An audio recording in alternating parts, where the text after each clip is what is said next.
सर्वांना नमस्कार.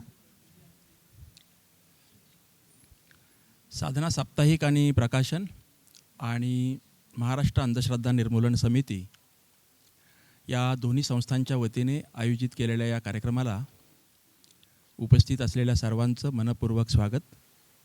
आज आपण भौतिकशास्त्रज्ञ आतिश दाभोलकर यांची मुलाखत ऐकण्यासाठी जमलेलो आहोत. डॉक्टर अजित केंभवी आणि विवेक सावंत हे दोघे त्यांची मुलाखत घेणार आहेत. आत्ताचा हा कार्यक्रम म्हणजे 100 मिनिटांची मुलाखत, 4 मिनिटांचं प्रास्ताविक आणि 1 मिनिटामध्ये त्यांचं स्वागत असा होणार आहे. अतिशय सुटसुटीत आणि मला याची खात्री आहे की एक चांगल्या अर्थाने वैचारिक मेजवानी असं आजचा आपला सगळा अनुभव असणार आहे. मी आतिश आणि डॉक्टर केंभवी, विवेक सावंत तिघांना विनंती करतो त्यांनी विचारपीठावर यावं.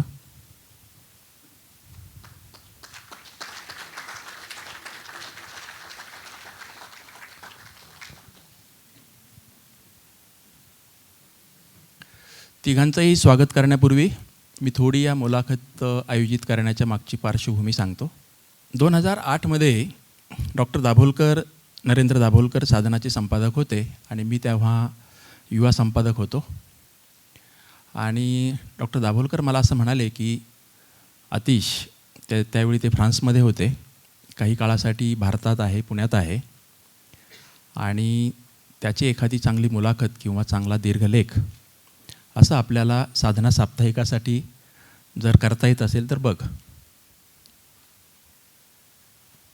त्यानंतर आम्ही साधनाचं त्यावेळचं कार्यालय गप्रप्रधानांचा वाडा, तिथे जुलै महिन्यामध्ये वारीचे दिवस होते. वारीच्या दिवसामुळे रस्ते बंद होते पुण्यातले. तेव्हा आतिशांना बोलावलं आणि आम्ही दोघांनी एक संवाद रेकॉर्ड केला.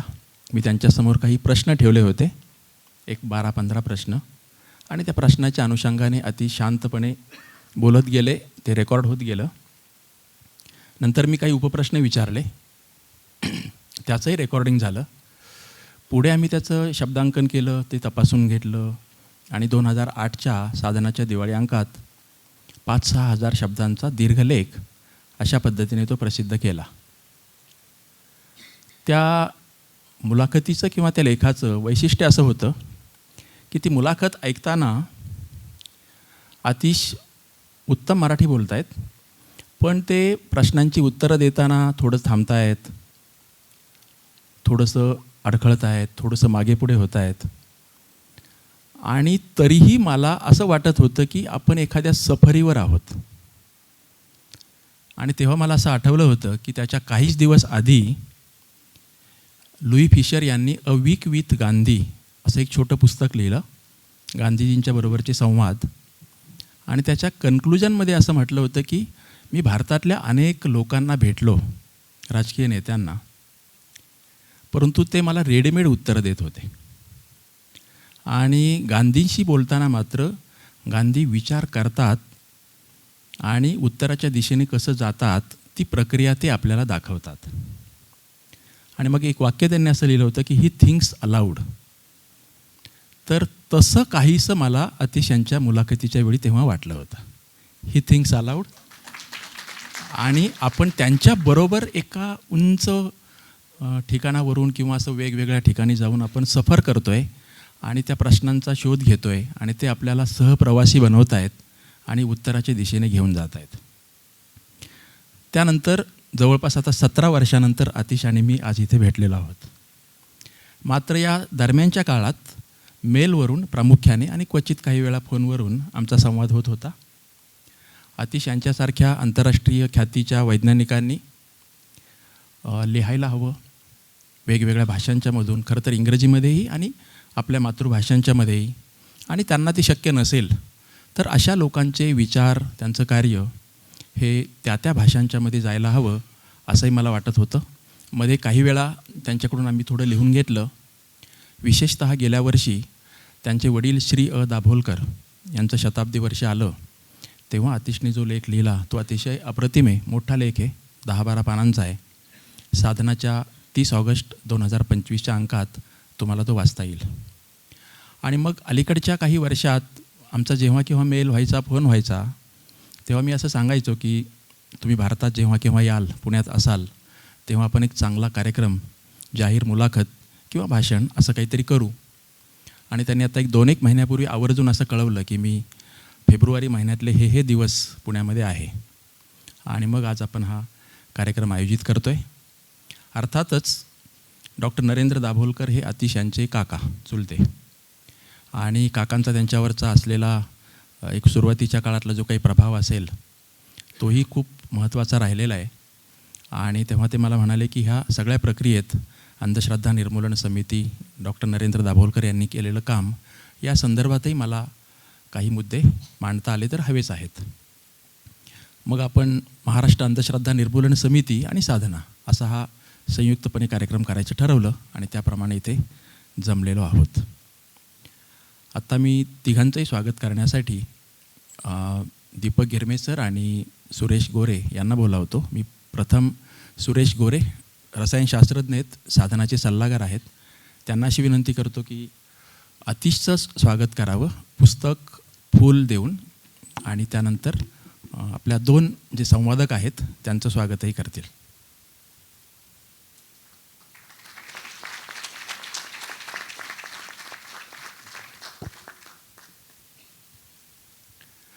अजित केंभवी सर,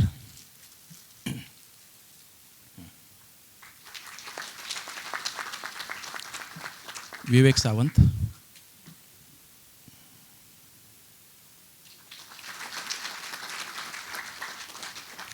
दीपक गिरमे हे डॉक्टर दाभोलकरांचे अतिशय घनिष्ठ असे सहकारी आणि डॉक्टर गेल्याच्या नंतरही महाराष्ट्र अंधश्रद्धा निर्मूलन समितीच्या पुढच्या वाटचालीत अतिशय महत्त्वाचे राहिलेत. अंधश्रद्धा निर्मूलन समितीचा जो ट्रस्ट आहे त्या ट्रस्टचेही ते विश्वस्त म्हणून काम पाहत आहेत. आता आपण या 3ही मान्यवरांना जी पुस्तकं दिलीत ती काय आहेत, तर डॉक्टर नरेंद्र दाभोलकर यांचं विवेकाचा आवाज या नावाचं एक पुस्तक आहे. त्यामध्ये 10 भाषणं आहेत आणि 10 भाषणांचे इंग्रजी अनुवाद, ज्याचा पुढाकार अनुवाद करून घेण्यासाठी गिरमे सरांनीच घेतलेला होता. तर त्या 10 भाषणांच्या छोट्या छोट्या पुस्तिकांचा सेट आहे. आणि धर्मानंद कोसंबी, ज्यांचं 100 वर्षांपूर्वी प्रकाशित झालेलं एक पुस्तक अलीकडेच साधनाने नवीन आवृत्ती आणली, त्याची एक प्रत आपण या लोकांना भेट दिलेली आहे. आतिशांच्या संदर्भात आपल्याला सर्व मुलाखतीतून कळणारच आहे, त्यामुळे त्यांचा काही मी वेगळा परिचय देत नाही. अजित केंभवी सर साधनेच्या आणि अनिसच्या व्यासपीठावर कदाचित पहिल्यांदाच येत आहेत आणि आम्हाला त्याचा विशेष आनंद होतो आहे. त्यामुळे आपण सर्वजण टाळ्या वाजून त्यांचं स्वागत करू. ते खगोल भौतिकी आहेत आणि आयुकाचे संचालक राहिलेत जयंत नारळीकरांच्या नंतरच्या कालखंडात. केम्ब्रिजमधून त्यांची ही PhD झालेली आहे आणि खगोलशास्त्र, ॲस्ट्रॉनॉमी वगैरे याच्यामध्ये खूप महत्त्वाचं आणि मोठं काम केलं आहे. भविष्यात कधीतरी त्यांच्याशीही एक चांगला संवाद, ऑडिओ व्हिडिओ मुलाखत किंवा जाहीर मुलाखत असं काहीतरी करायचा आमचा विचार आहे. आणि आज त्याची ही पार्श्वभूमी, आज पायाभरणी आपण म्हणू, ती झालेली या कार्यक्रमात. विवेक सावंतांच्या विषयी मात्र तुमच्यापैकी बहुतेकांना कमी अधिक माहीत असेल. ते MKCLसाठी ओळखले जातात. गेली 25 वर्ष MKCLचे संस्थापक आणि मुख्य कार्यकारी अधिकारी, मॅनेजिंग डायरेक्टर वगैरे. त्याच्या आधीचं दशकभर ते CDACमधलं त्यांचं योगदान, सुपर कम्प्युटर बनवणं या प्रक्रियेतले त्यांची जी टीम होती त्यामध्ये एक महत्त्वाचं नाव विजय भटकर आणि त्यांच्याबरोबरचे, तर तीही त्यांची ओळख आहे. त्याच्या पलीकडे सामाजिक उद्योजकता हा शब्द मराठीमध्ये जर वापरायचा असेल आणि पटकन एखादं नाव घ्यायचं असेल तर सावंत सरांचं घेता येईल. गेली काही वर्ष ते साधनाचे विश्वस्त आहेत आणि सल्लागार अध्यक्षही आहेत सध्या गेली काही वर्ष. आणि विज्ञान आणि तंत्रज्ञान तळागाळामध्ये पोहोचवणं यासाठीचे त्यांचं जे योगदान आहे ते विशेष उल्लेखनीय आहे. आणि त्याही संदर्भात खरं तर कधीतरी एखादं चांगलं पुस्तक येण्याची गरज आहे. आम्ही अनेक वेळा बोललेलो आहेत पण त्याला अजून काही यश आलेलं नाही. मी हे यासाठी फक्त सांगतोय की ही सगळी माणसं आपापल्या कार्यक्षेत्रात पूर्णतः समरसून जातात आणि आयुष्याच्या अशा टप्प्यावर पुढे जातात की आता यांच्याकडचं संचित काय करायचं, त्यांनी भाषणं दिलेली असतात, काही लेखन केलेलं असतं, प्रत्यक्ष काम केलेलं असतं, ते लोकांच्यापर्यंत गेलेलं असतं. परंतु याच्या पलीकडेही खूप शिल्लक राहिलेलं असतं आणि हे संचित मग काळ उलटतो तसं त्यांचा रस कमी होतो किंवा स्मरण कमी होत जातं, त्याचा रिलेव्हन्स कमी होतो असं लोकांना वाटतं. तर हे सगळं संचित खरं तर शब्दबद्ध व्हायला हवं. जर शब्दबद्ध होत नसेल तर किमान ऑडिओ व्हिडिओ स्वरूपात तरी जास्तीत जास्त यायला हवं. आणि साधनाने अलीकडच्या काळामध्ये जे 2 महत्त्वाचे घटक वर जास्त लक्ष केंद्रित केलं आहे. त्यातलं एक आहे अर्थकारण आणि दुसरं आहे विज्ञान. जसं आज एक कार्यक्रम होतो आहे तसंच पुढच्या आठवड्यात वैज्ञानिक दृष्टिकोन कसा विकसित होतो या विषयावर एक 3 दिवसांची कार्यशाळा आपण इथेच एस.एम. जोशी फाउंडेशनच्या शेजारच्या हॉलमध्ये घेणार आहोत. त्यामुळे जरी विज्ञान दिवस 28 फेब्रुवारीला असला तरी आपण असं म्हणूया की विज्ञान दिवस आज आपण साजरा करतो आहे. थँक्यू. आता आपण कार्यक्रम संपला की वेगळं आभार प्रदर्शन काही होणार नाही आहे. मुलाखत संपली की सावंत सरच सगळ्यांचे आभार मानतील आणि मग कार्यक्रम संपेल. त्यापूर्वी अशी एक सूचना आहे की आतिश दाभोलकर यांचे कोल्हापूर जिल्ह्यातले काही बालपणातले मित्र आहेत, तरुणपणातले मित्र आहेत. गारगोटीला तिथं ज्यांचं बालपण गेलं त्या परिसरातले, तर ते काही आलेत, तर त्यांना त्यांचं स्वागत करायचं आहे. मी विनंती करतो की त्यांनी वर यावं.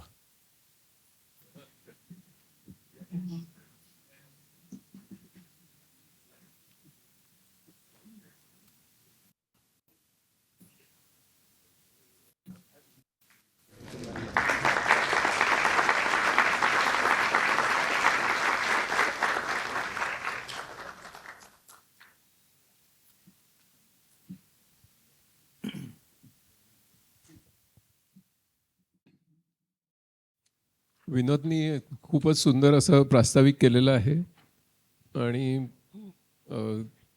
तुम्ही सगळे बघताच आहात की गेली काही वर्ष हे साधनाचा प्रत्येक अंक हा एखाद्या शिल्पकृतीसारखा असतो. विशेष अंकसुद्धा तसेच असतात, दिवाळी अंक, बालकुमार आणि त्याचबरोबर युवा. आणि त्याच्यासाठी विनोद आणि त्यांची टीम यांचं कौतुक करण्यासाठी प्रथम आपण टाळ्यांचा गजर केला पाहिजे.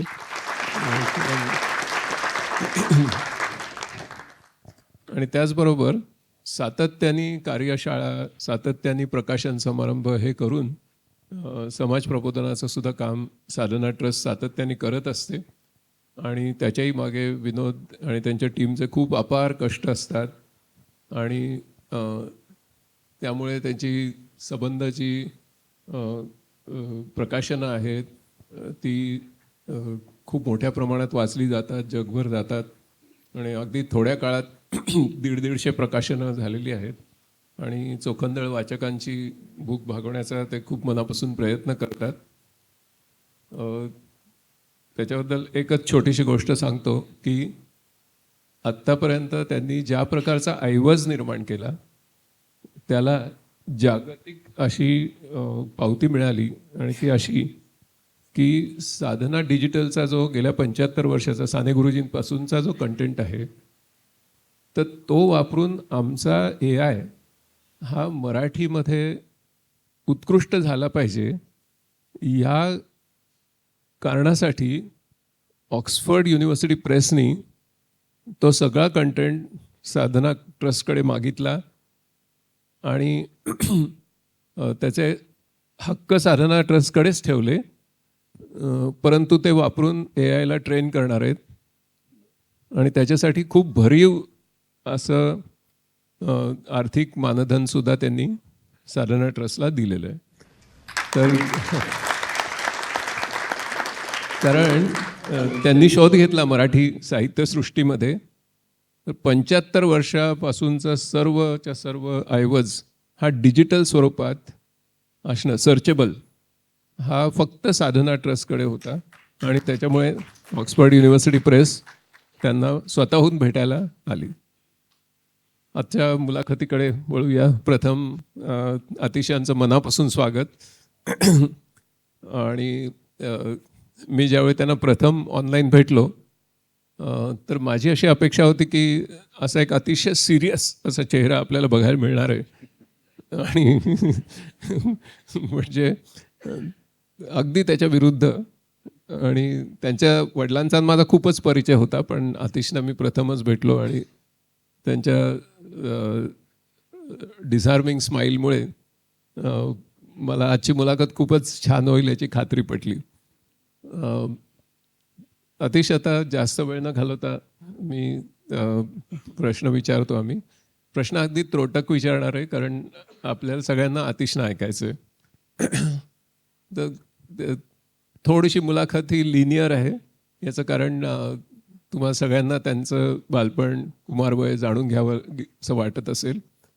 तर तुम्ही तुमचं बालपण आणि कुमारवय हे जास्त करून मौनी विद्यापीठाच्या परिसरामध्ये गेलं, गारगोटी. आणि JP नाईक यांच्यासारखा एक थोर शिक्षणतज्ञ तो सगळा प्रयोग करत होता. आणि त्यांचे पहिले सहकारी जे लोक होते त्यापैकी तुमचे आई आणि वडील होते. आणि तुमचं बालपण हे सगळं त्या परिसरामध्ये गेलं. तुमच्या आईवडिलांचे तुमच्यावर जे संस्कार झाले, मौनी विद्यापीठाच्या परिसरातल्या लोकांचे जे संस्कार झाले, त्याच्याविषयी थोडंसं सुरुवातीला ऐकायला आम्हाला आवडेल. जरूर. आहेत आपल्याकडे 3. सर्वप्रथम मी साधना आणि अंधश्रद्धा निर्मूलन समितीतर्फे कार्यक्रम त्यांनी आयोजित केला आणि विनोदला विशेष करून त्यांचे आभार मानतो. त्यांनी माझी इतका चांगला परिचय करून दिलेला आहे की आता मी तुमचा फक्त अपेक्षाभंगच करू शकेन. पण विनोद ॲक्च्युली त्यांनी ह्या साधनासारख्या अतिशय महत्त्वाच्या एका नियतकालिकाची संपादनाची धुरा गेले कित्येक वर्ष अतिशय समर्थपणे पार पाडलेली आहे. आणि आत्ताच विवेकने सांगितल्याप्रमाणे त्यामुळे त्याविषयी मी त्यांचं अभिनंदन करतो. तुम्ही सगळेजण आला त्याचा खूप आनंद आहे. आणि अजित आणि विवेक यांच्यासारखे ज्येष्ठ लोक या मुलाखतीसाठी तयार झाले याबद्दल त्यांचे आभार. आता तुम्ही बघितल्याप्रमाणे माझे बालपणीचे मित्र इथं आले होते. ते गारगोटीच्या परिसरातले. मी लहानपणी गारगोटी या छोट्या गावामध्ये वाढलो. पण तिथे मौनी विद्यापीठ हा एक अतिशय अभिनव असा प्रकारचा एक प्रयोग होता. JP नाईक हे फार मोठे शिक्षणतज्ञ आहेत. युनेस्कोची जी गेल्या 2000 वर्षातले जे सर्वात मानले गेलेले असे 100 शिक्षणतज्ञ आहेत त्याच्यामध्ये त्यांचा समावेश झालेला आहे. तर आपल्याला बऱ्याच वेळा कल्पना असत नाही की आपल्या शेजारीच ते नेहमी अर्ध्या चड्डीमध्ये असायचे तिथे. कारण मौनी विद्यापीठाची उभारणी करत असताना आणि त्याला केंद्रीय सरकारकडून आर्थिक मदत होती. आणि त्याचं वचन असं होतं की शिक्षणातून विकास, डेव्हलपमेंट थ्रू एज्युकेशन. आणि त्यासाठी ग्रामीण एक विद्यापीठ निर्माण करावं या एका म्हणजे स्वातंत्र्यपूर्व भारतामध्ये जो एक प्रकारचा आदर्शवाद होता की नवीन राष्ट्र उभारणी करायची, तर त्या कल्पनेने हे विद्यापीठ उभं झालेलं होतं. आणि त्या ठिकाणी त्यामुळे मला खूपच लहानपणी माझं मुक्त गेलं अगदी. म्हणजे एकतर म्हणजे मी जर पुणे मुंबईच्या एखाद्या शाळेमध्ये असतो तर काय बोर्डात आलं पाहिजे वगैरे असे जे काही तशा प्रकारची कुठलीच मी साधारणपणे आम्ही आंबेच कसे चोरायचे आणि असं थोडंसं म्हणजे आमचं व्रात्यपणा जास्ती होता असं मी म्हणेन. आणि इथे माझे काही तिथे सहकारी बसलेले आहेत. पण मला तिथे मी असं म्हणेन की त्यामुळे समाजाचं एक क्रॉस सेक्शन असा मला तिथे अनुभवाला आला. आणि ती मला एक मोठी लहानपणची ती एक देणगी वाटते की माझा जवळचा मित्र काही आहेत ते एक छोटा शेतकरी आहे, एक STमध्ये काम करतो आहे. तर समाजामध्ये ही पूर्ण एक आर्थिक उतरंड कशी आहे. नंतर मी प्रिन्स्टनसारख्या विद्यापीठामध्ये एकदम जिथे एलिट स्वरूपाचं आर्थिकदृष्ट्या पण आणि सामाजिकदृष्ट्या अशा ठिकाणी मी वावरलो.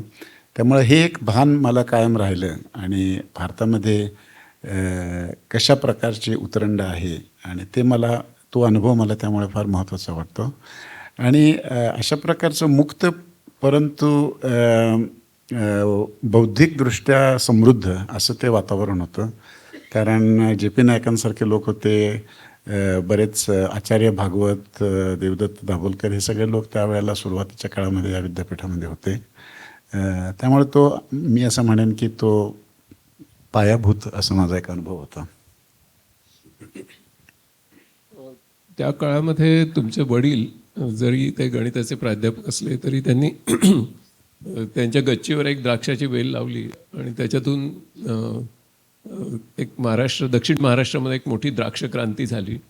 प्रयोग परिवाराचे ते जनक होते, प्रवर्तक होते आणि सर्वात महत्त्वाचं म्हणजे त्यांनी सर्वसामान्य अशा द्राक्ष उत्पादकांमध्ये वैज्ञानिक दृष्टिकोन रुजवला, प्रयोगशीलता रुजवली आणि प्रयोग परिवाराचा पसारा एवढा वाढत गेला की ते मला सांगायचे की विमानाच्या सीटवर जिथे माणसं बसतात तिथे त्यांची द्राक्ष ठेवून ते एक्सपोर्ट करावे लागले होते. इथपर्यंत त्यांचं काम झालं आणि पुढे अनेक फळांमध्ये सुद्धा त्यांनी संशोधन केलं आणि एक प्रकारची शिक्षणाची एक वेगळी प्रक्रिया त्यांनी निर्माण केली. त्याच्यामधलं वैशिष्ट्य हे होतं की ती, जसं तुम्ही म्हणालात, ती समाज विकास केंद्री शिक्षण हा त्यांचा मुख्य उद्देश होता आणि स्वतः प्रयोग करून बघायचे आणि नाहीतर मग ते जे विज्ञान असतं ते व्यापार संस्कृतीचं बटीक बनतं, ते शोषण करतं, समाजाचं शोषण करतं. तर तसं न होता सहभागी पद्धतीने ज्ञानाची निर्मिती करायची, ज्ञानाचं वितरण करायचं, एकमेकांना ज्ञान वाटून घ्यायचं आणि त्यांच्यातून समृद्धी आणायची, असा सगळा त्यांचा विचार होता. आणि त्याचं वैशिष्ट्य होतं की त्यांच्या प्रयोग परिवाराच्या संकल्पनेला म्हणजे पेडेगॉगी ऑफ द ऑप्रेस्ड याचे लेखक पावलो फ्रेयरी किंवा इव्हान इलिच वगैरे यांचीसुद्धा खूप मान्यता मिळाली. त्यांना अप्रूप वाटत होतं, त्यांना जगभरातून निमंत्रणं यायची ही प्रयोग परिवाराची संकल्पना समजून सांगण्यासाठी. आणि मग याच्यामध्ये त्यांनी एक जवळजवळ एक असं अनौपचारिक असं मुक्त विद्यापीठच द्राक्ष उत्पादकांचं आणि पुढे अनेक फळांच्या बाबतीतलं त्यांच्या जीवनकाळामध्ये तयार झालं. आणि तर त्या सगळ्या त्यांच्या कामाचा तुमच्या संस्कारक्षम वयात कसा तुमच्यावर प्रभाव पडला किंवा काय परिणाम? नाही, खरं सांगायचं तर काय असतं की बऱ्याच वेळा अतिपरिचयात अवज्ञा असं असतं की जेव्हा तुम्ही मोठे होत असता तेव्हा हे काय सरधोपट मार्ग सोडून आपल्या वडील असं काहीतरी तिसरंच काहीतरी कशाला करतात अशी एक कल्पना असते. पण मी जसा थोडा मोठा झालो तशी मला त्यांच्या वेगळेपणाची आणि त्यांच्या प्रतिभेची मला कल्पना आली की त्यांनी जे काम केलेलं आहे ते नंतर मी पावलो फ्रेरे आणि इव्हान इलिच या दोघांनी त्यांना ॲक्च्युली बोलावून नेलं होतं. इव्हान इलिचने त्यांना मेक्सिकोला स्वतःहून बोलावलं होतं. पावलो फ्रेरे त्यांना त्यांच्यासाठी जर्मनीमध्ये एक कार्यसंवाद आयोजित केला होता. तर भारताबाहेर त्यांच्या कामाची ही मोठी एक ओळख घडून आली आणि हे मोठे शिक्षण क्षेत्रातले अतिशय मोठे विचारवंत आहेत आणि त्यांच्या बरोबरीने या प्रयोग परिवाराच्या संकल्पनेचा विचार केला गेला हे मला नंतर लक्षात आलं. म्हणजे आणि पण मी असं म्हणेन की त्यामुळे मला एक विज्ञानाचा एक वसा मला वाटेल लहानपणापासूनच मिळाला होता. घरी त्यांनी शेतकऱ्यांसाठी कॅलिफोर्निया विद्यापीठात प्रसिद्ध झालेला द्राक्ष संहिता असं त्यांनी एक म्हणजे एक पुस्तक 400 पानाचं पुस्तक होतं ते त्यांनी आणि ते विंकलेअर या प्राध्यापकांनी कॅलिफोर्नियाचं लिहिलेलं की ते द्राक्षामधलं ते एक संदर्भ ग्रंथ मानला जातो. तो त्यांनी भारतातल्या शेतकऱ्यांसाठी की त्यातले बरेचसे मी भेटलेलो आहे, त्यांचं 4थीपर्यंतचं पण शिक्षण झालेलं नाही, त्यांच्यासाठी हा अवघड वैज्ञानिक संदर्भ ग्रंथ त्यांनी भाषांतरित केला. आणि मी त्यावेळेला त्यांना 8वीत असताना मदत करायचो भाषांतर करण्यासाठी. आणि तर त्याच्या मागची जी त्यांची कृषीपेक्षा शिक्षण क्षेत्रामधली जी त्यांची कामगिरी होती ती मला वाटतं खूप महत्त्वाची होती. आणि त्याची बऱ्याच वेळेला लोकांना कल्पना असत नाही, म्हणजे त्यांना वाटतं की हे द्राक्षाशी काहीतरी संबंधित आहे. त्याच्यामागचा एक शैक्षणिक विचार असा होता की शिक्षणातून विमुक्ती असं त्याला ते म्हणायचे. आणि ते महात्मा फुलेंचं एक फार चांगलं वचन आहे. ते म्हणायचे की विद्येविना मती गेली, मतीविना गती गेली, गतीविना वित्त गेले, वित्ता विना शूद्र खचले, हे सारे अविद्येने झाले. त्यामुळं विद्या ही किती महत्त्वाची आहे, नॉलेज इज पॉवर, हे खऱ्या अर्थाने त्यांनी समाजामध्ये राबवून दाखवलं की ज्या ठिकाणी ज्या शेतकऱ्यांचा जेमतेम शिक्षण झालेलं आहे तर आता हजारो कोटीचं उत्पादन काढतात आणि 20 वर्ष झाली त्यांना जाऊन, पण अजूनही नाशिकमध्ये हे मोठ्या प्रमाणात हा प्रयोग चालू आहे. यातूनच एक खात्री पटते की हे एक महत्त्वाचं काम होतं. त्यामुळे त्याचा कुठेतरी माझ्यावरती संस्कार झाला. पण मी असं म्हणेन की लहानपणी मला तर असं वाटायचं की ते जरा चांगले स्वच्छ कपडे घालून जरा आले असते कमी घडलं असतं.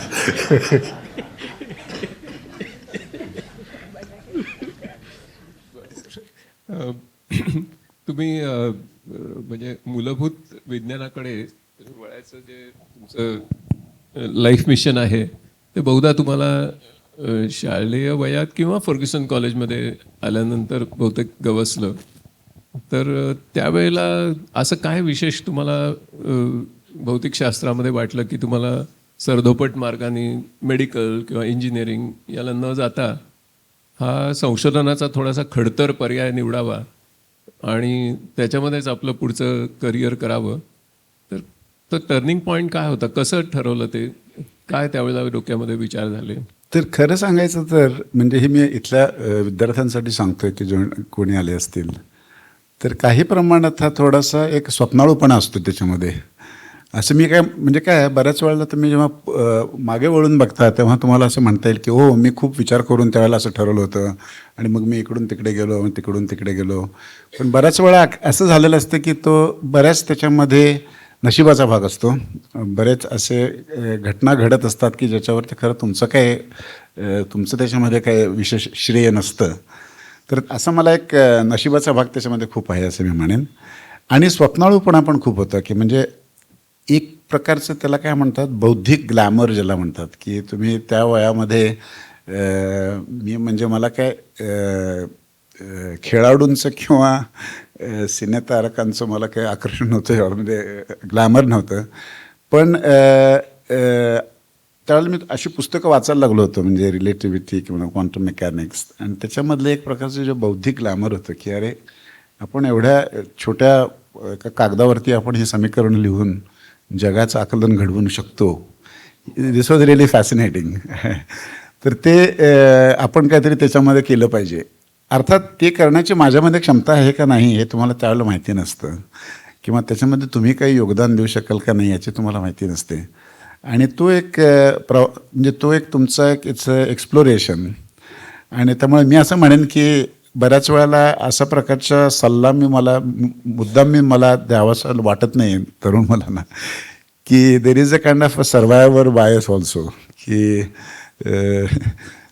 माझ्या आयुष्यात असं घडून आलं म्हणजे ते बरोबर त्याच रीतीने सगळ्यांच्या आयुष्यामध्ये घडून येईल. त्यामुळे मी मात्र असं म्हणेन की it is good to follow your passion but also be realistic about it की आपल्याला काय शक्य आहे. आणि सगळ्यात माझ्या दृष्टीने महत्त्वाची गोष्ट अशी की आपण कुठल्या ठिकाणी योगदान देऊ शकतो हे खरं महत्त्वाची गोष्ट आहे. प्रत्येकाने काय फलंदाज झालं पाहिजे असं नाही. कदाचित तुमचा जन्म हा फिरकी गोलंदाज होण्यासाठी झालेला असेल. तर जे ते तुमच्यामध्ये काय क्षमता आहे आणि तुम्ही समाजामध्ये कोणत्या रीतीने योगदान देऊ शकाल हे तुम्ही समजावून घेण्याची गरज आहे.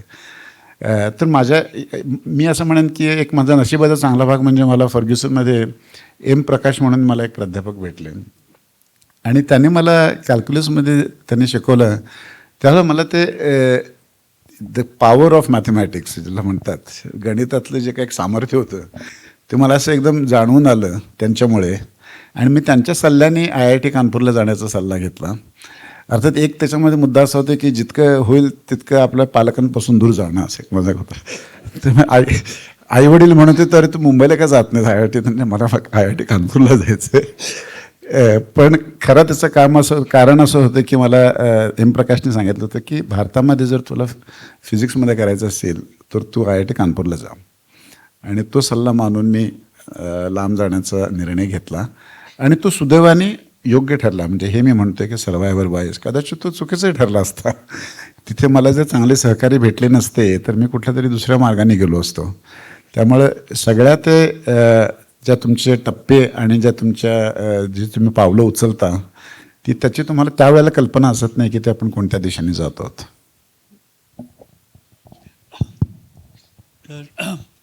तर काही दिवसापूर्वी मला साधना दलितचा फोन आला आणि तिने म्हटलं की दाभोळकरांविषयी एक कार्यक्रम आहे, तू त्यात भाग घेशील का म्हणून. मी म्हटलं दाभोळकर फार मोठे ग्रस्त होते, पण ऐकून माहिती आहे, पण मी कधी त्यांना भेटलेलं नाही आहे आणि त्यांच्या कार्याबद्दल डायरेक्टली माहिती काहीच नाही आहे, मी काय करणार तिथं. मग साधनाने म्हटलं नाही, विवेक सावंतने तुझं नाव सुचवलं आहे. मी म्हटलं त्याचं डोकं फिरलं असेल. मग तिने सांगितलं की नाही, आतिशची मुलाखत घ्यायची. तर म्हटलं मी एका पायावर तयार आहे. आमची कधी भेट झाली नव्हती, कारण मी पण बरेच वर्ष TIFRमध्ये होतो, म्हणजे यायच्या आधी मी TIFR सोडलं होतं आणि मग आम्ही असं एकमेकांना बघितलं असावं की हॅलो म्हटलं असावं. पण पहिल्यांदा बरोबर भेट झाली ती काल आयसरमध्ये यांचं लेक्चर होतं, तेव्हा अतिशय सुंदर लेक्चर झालं होतं. आणि मग त्याच्यानंतर आता आम्ही बोलतो आहे आणि I feel we are going to do many things together. तर आता कानपूर IITपर्यंत आपण पोचलेले आहोत त्यांच्या जीवन प्रवाहामध्ये. पण त्याच्यानंतर काय झालं की तुम्ही प्रिन्स्टनमध्ये पोचला आणि Princeton is a great leading centre of the world. जगातले सगळे अतिशय हुशार लोक तिथे जमलेले असतात. ते एकदम तिथं गेल्यानंतर थोडीशी भीती वाटली असेल. मग कोर्सेस असतात, कॉम्पिटिशन फार असते. तर ते कसं सगळं तुम्ही केलं तिथं आणि मग त्याच्यानंतर विषय कसा निवडलात, गुरु कसा निवडलात आणि गुरुबरोबर तुमचे संबंध कसे राहिले. मग त्यांनी सगळं हात धरून तुम्हाला सगळं रिसर्च करायला लावलं, कारण नाही तर पाहिजे ते कर. नाही, मी एकतर प्रिन्स्टन म्हणजे त्या काळामध्ये, म्हणजे मी जेव्हा बघत होतो PhDसाठी, त्यावेळेला मला ज्या विषयामध्ये संशोधन करायचं होतं, स्ट्रिंग थिअरीमध्ये, त्यावेळेला ती निःसंशयपणे जगातले सर्वोत्कृष्ट जागा होती. म्हणजे एका अर्थाने ते माझ्यासाठी ड्रीम प्लेस होती, जिथे मला तिथे जायचं होतं. त्यामुळे तिथे जाण्याची संधी मिळाली आणि पूर्ण शिष्यवृत्ती मिळाली, हे म्हणजे नशीबच म्हणतो. आणि त्याचं एक महत्त्वाचं कारण म्हणजे मला IITमध्ये चांगले सहकारी मिळाले, जे माझे आयुष्यभरचे जवळचे मित्र राहिले. तर उदाहरणार्थ संदीप त्रिवेदी, ते आता TIFRचे संचालक होते, ते माझ्याबरोबर जवळचे आम्ही मित्र होतो आणि आम्ही दोघंजण त्यामुळे एकमेकाला पूरक होतो. म्हणजे आम्ही एकमेकाला हे करायचो, we were एगिंग each other on. आणि त्यामुळं मी TIFRमध्ये माझा समर प्रोजेक्ट केला. त्यामुळे मला कल्पना होती की स्ट्रिंग थिअरीमध्ये सध्या काहीतरी खूप एक्सायटिंग चालू आहे गोष्ट आणि त्या विषयामध्ये मला PhD करायची आहे. आणि सुदैवाने मला प्रिन्स्टनला जाण्याची संधी मिळाली. पण तुम्ही म्हणता त्याप्रमाणे त्यावेळेला तो म्हणजे एक प्रचंड सांस्कृतिक धक्का कसायचा. मला आठवतं आहे, मी रात्री 12 वाजता ते प्रिन्स्टनमध्ये मला त्या बसने सोडलं आणि तिथे कुठे जायचं, कुणाबरोबर जायचं याची काही कल्पना नव्हती. आणि अर्थातच तिथे मोठे मोठे अतिरथी महारथी होते. तर तिथे आपल्याला आपण आपला ठसा कसा उमटवू शकू याच्याविषयी काही खात्री नव्हती. पण you find your way around अशा रीतीने. पण सुदैवाने माझी तयारी पूर्ण चांगली होती. म्हणजे तिथे जर लगेच ज्याच्या काय पूर्वपरीक्षा असतात ते मी पटकन मी त्या पास केल्या. त्यामुळे मी संशोधनाला लवकर सुरुवात करू शकलो. त्यामुळे तिथे मोठ्या मोठ्या इतर विद्यापीठातून जे लोक आले होते त्यांच्या दृष्टीने काही माझी पूर्वतयारी कमी होती असं काही मला अजिबातच जाणवलं नाही. आणि सुदैवाने मला चांगले प्राध्यापक जेफ्री हार्वी हे माझे गुरु होते. मी माझे इथे माझे व्हायोलिनचे गुरु आज इथे आलेले आहेत. तर ते माझे भौतिकशास्त्रातले गुरु होते. मी इनफॅक्ट माझ्या थिसिसमध्ये लिहिलं होतं की I thank my guru, and so Jeffrey Harvey was very pleased with this concept. And he was one of they had written a very important paper. म्हणजे त्यावेळेला एक प्रिन्स्टन स्ट्रिंग क्वार्टेट असा एक खूप प्रसिद्ध लेख प्रसिद्ध झालेला होता. त्यामुळे त्यांच्याशी संशोधनाची मला संधी मिळाली, हे माझं खूप माझ्या भाग्याची गोष्ट होती. आणि सुदैवाने त्यांची कामाची पद्धत अशी होती की त्याने काय मला फार माझा हात धरून मला काय करायला सांगितलं नाही. आणि नंतर ते शिकागोमध्ये होते 1 वर्ष. त्यामुळे मी जवळजवळ मी स्वतःचंच काम करत होतो. तर त्यामुळं माझ्या प्रवृत्तीला पण ते जरा म्हणजे ते मला स्वतःला ते जास्त योग्य वाटलं की कुणीतरी मला सांगून असंच कर, असं काही त्यांची संशोधनाची हे नव्हती. त्यांनी मला पूर्ण एक मुभा दिलेली होती स्वतंत्रपणे माझे विचार एक्सप्लोअर करण्याची.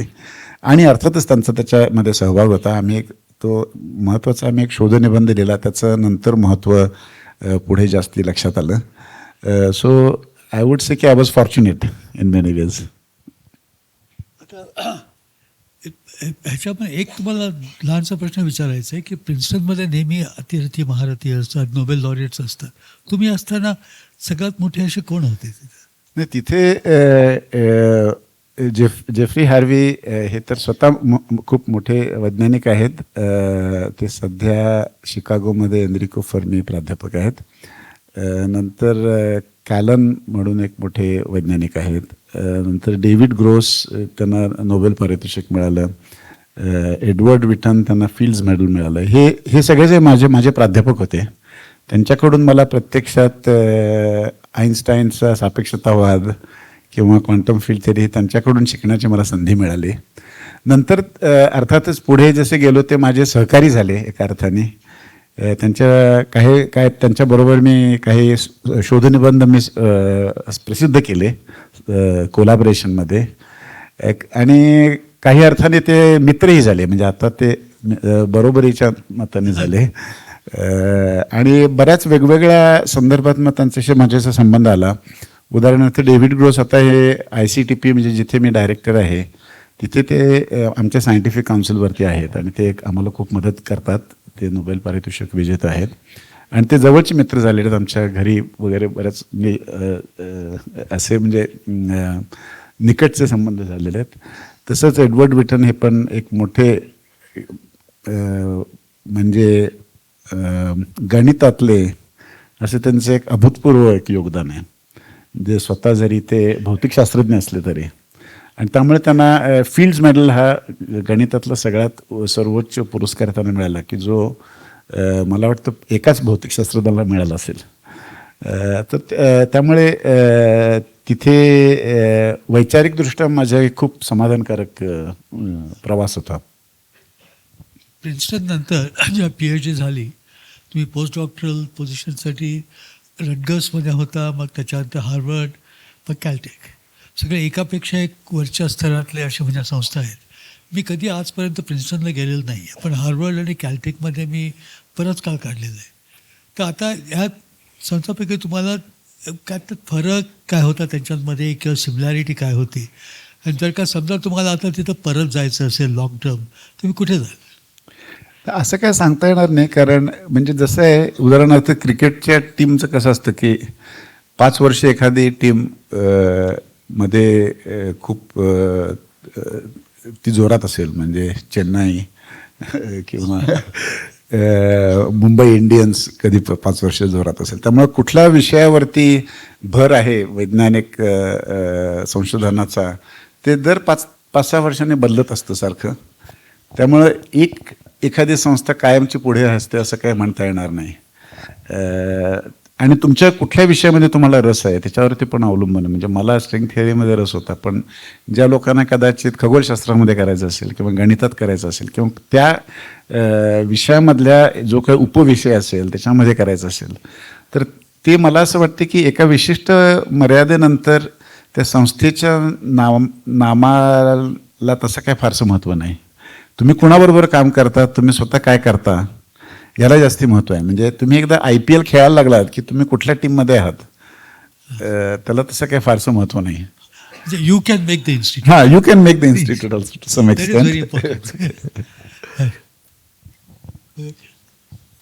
प्राचीन काळामध्ये बरेचसे भारतीय गणिती वैज्ञानिक असे होऊन गेले, तर त्यांच्या कार्याचं मूल्यमापन तुम्ही कसं करता, त्यांची काय कामगिरी होती? आणि दुसरा त्यातला भाग असा आहे की आम्हाला 2 पद्धतीचे इनपुट्स त्यांच्याविषयी मिळतात, की एक म्हणजे युरोपीय जे लोक आहेत ते त्यांच्या वासाहती कशा वर्चस्ववादातून त्यांच्याकडे बघतात, आणि दुसरं काही भारतीय हे अस्मितेपोटी त्यांचं खूप अतिशयोक्त किंवा अद्भुतरम्य असं गौरवीकरण करतात. तर ह्या 2मध्ये कुठेतरी आम्ही हेलकावे खात असतो. तर त्यांचं खरं वस्तुनिष्ठ मूल्यमापन तुम्ही कसं कराल?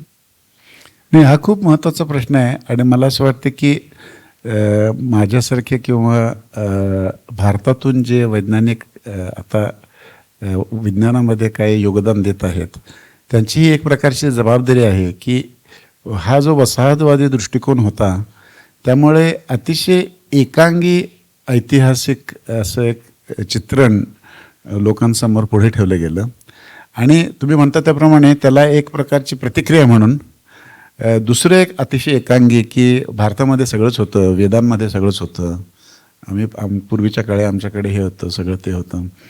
तर ही पण दुसरी एक एकांगी भूमिका झाली आणि त्यामुळे वस्तुनिष्ठ आणि जे वास्तव आहे त्या स्वरूपाचं गंभीर स्वरूपाचं इतिहासाचं लेखन होण्याची गरज आहे आणि ते चांगल्या वैज्ञानिकाने आणि चांगल्या इतिहास तज्ज्ञाने विचारपूर्वक ती मांडणी समोर आणणं महत्त्वाचं आहे. आणि त्यामध्ये मी एक दोन तुम्हाला उदाहरणं देऊ शकतो.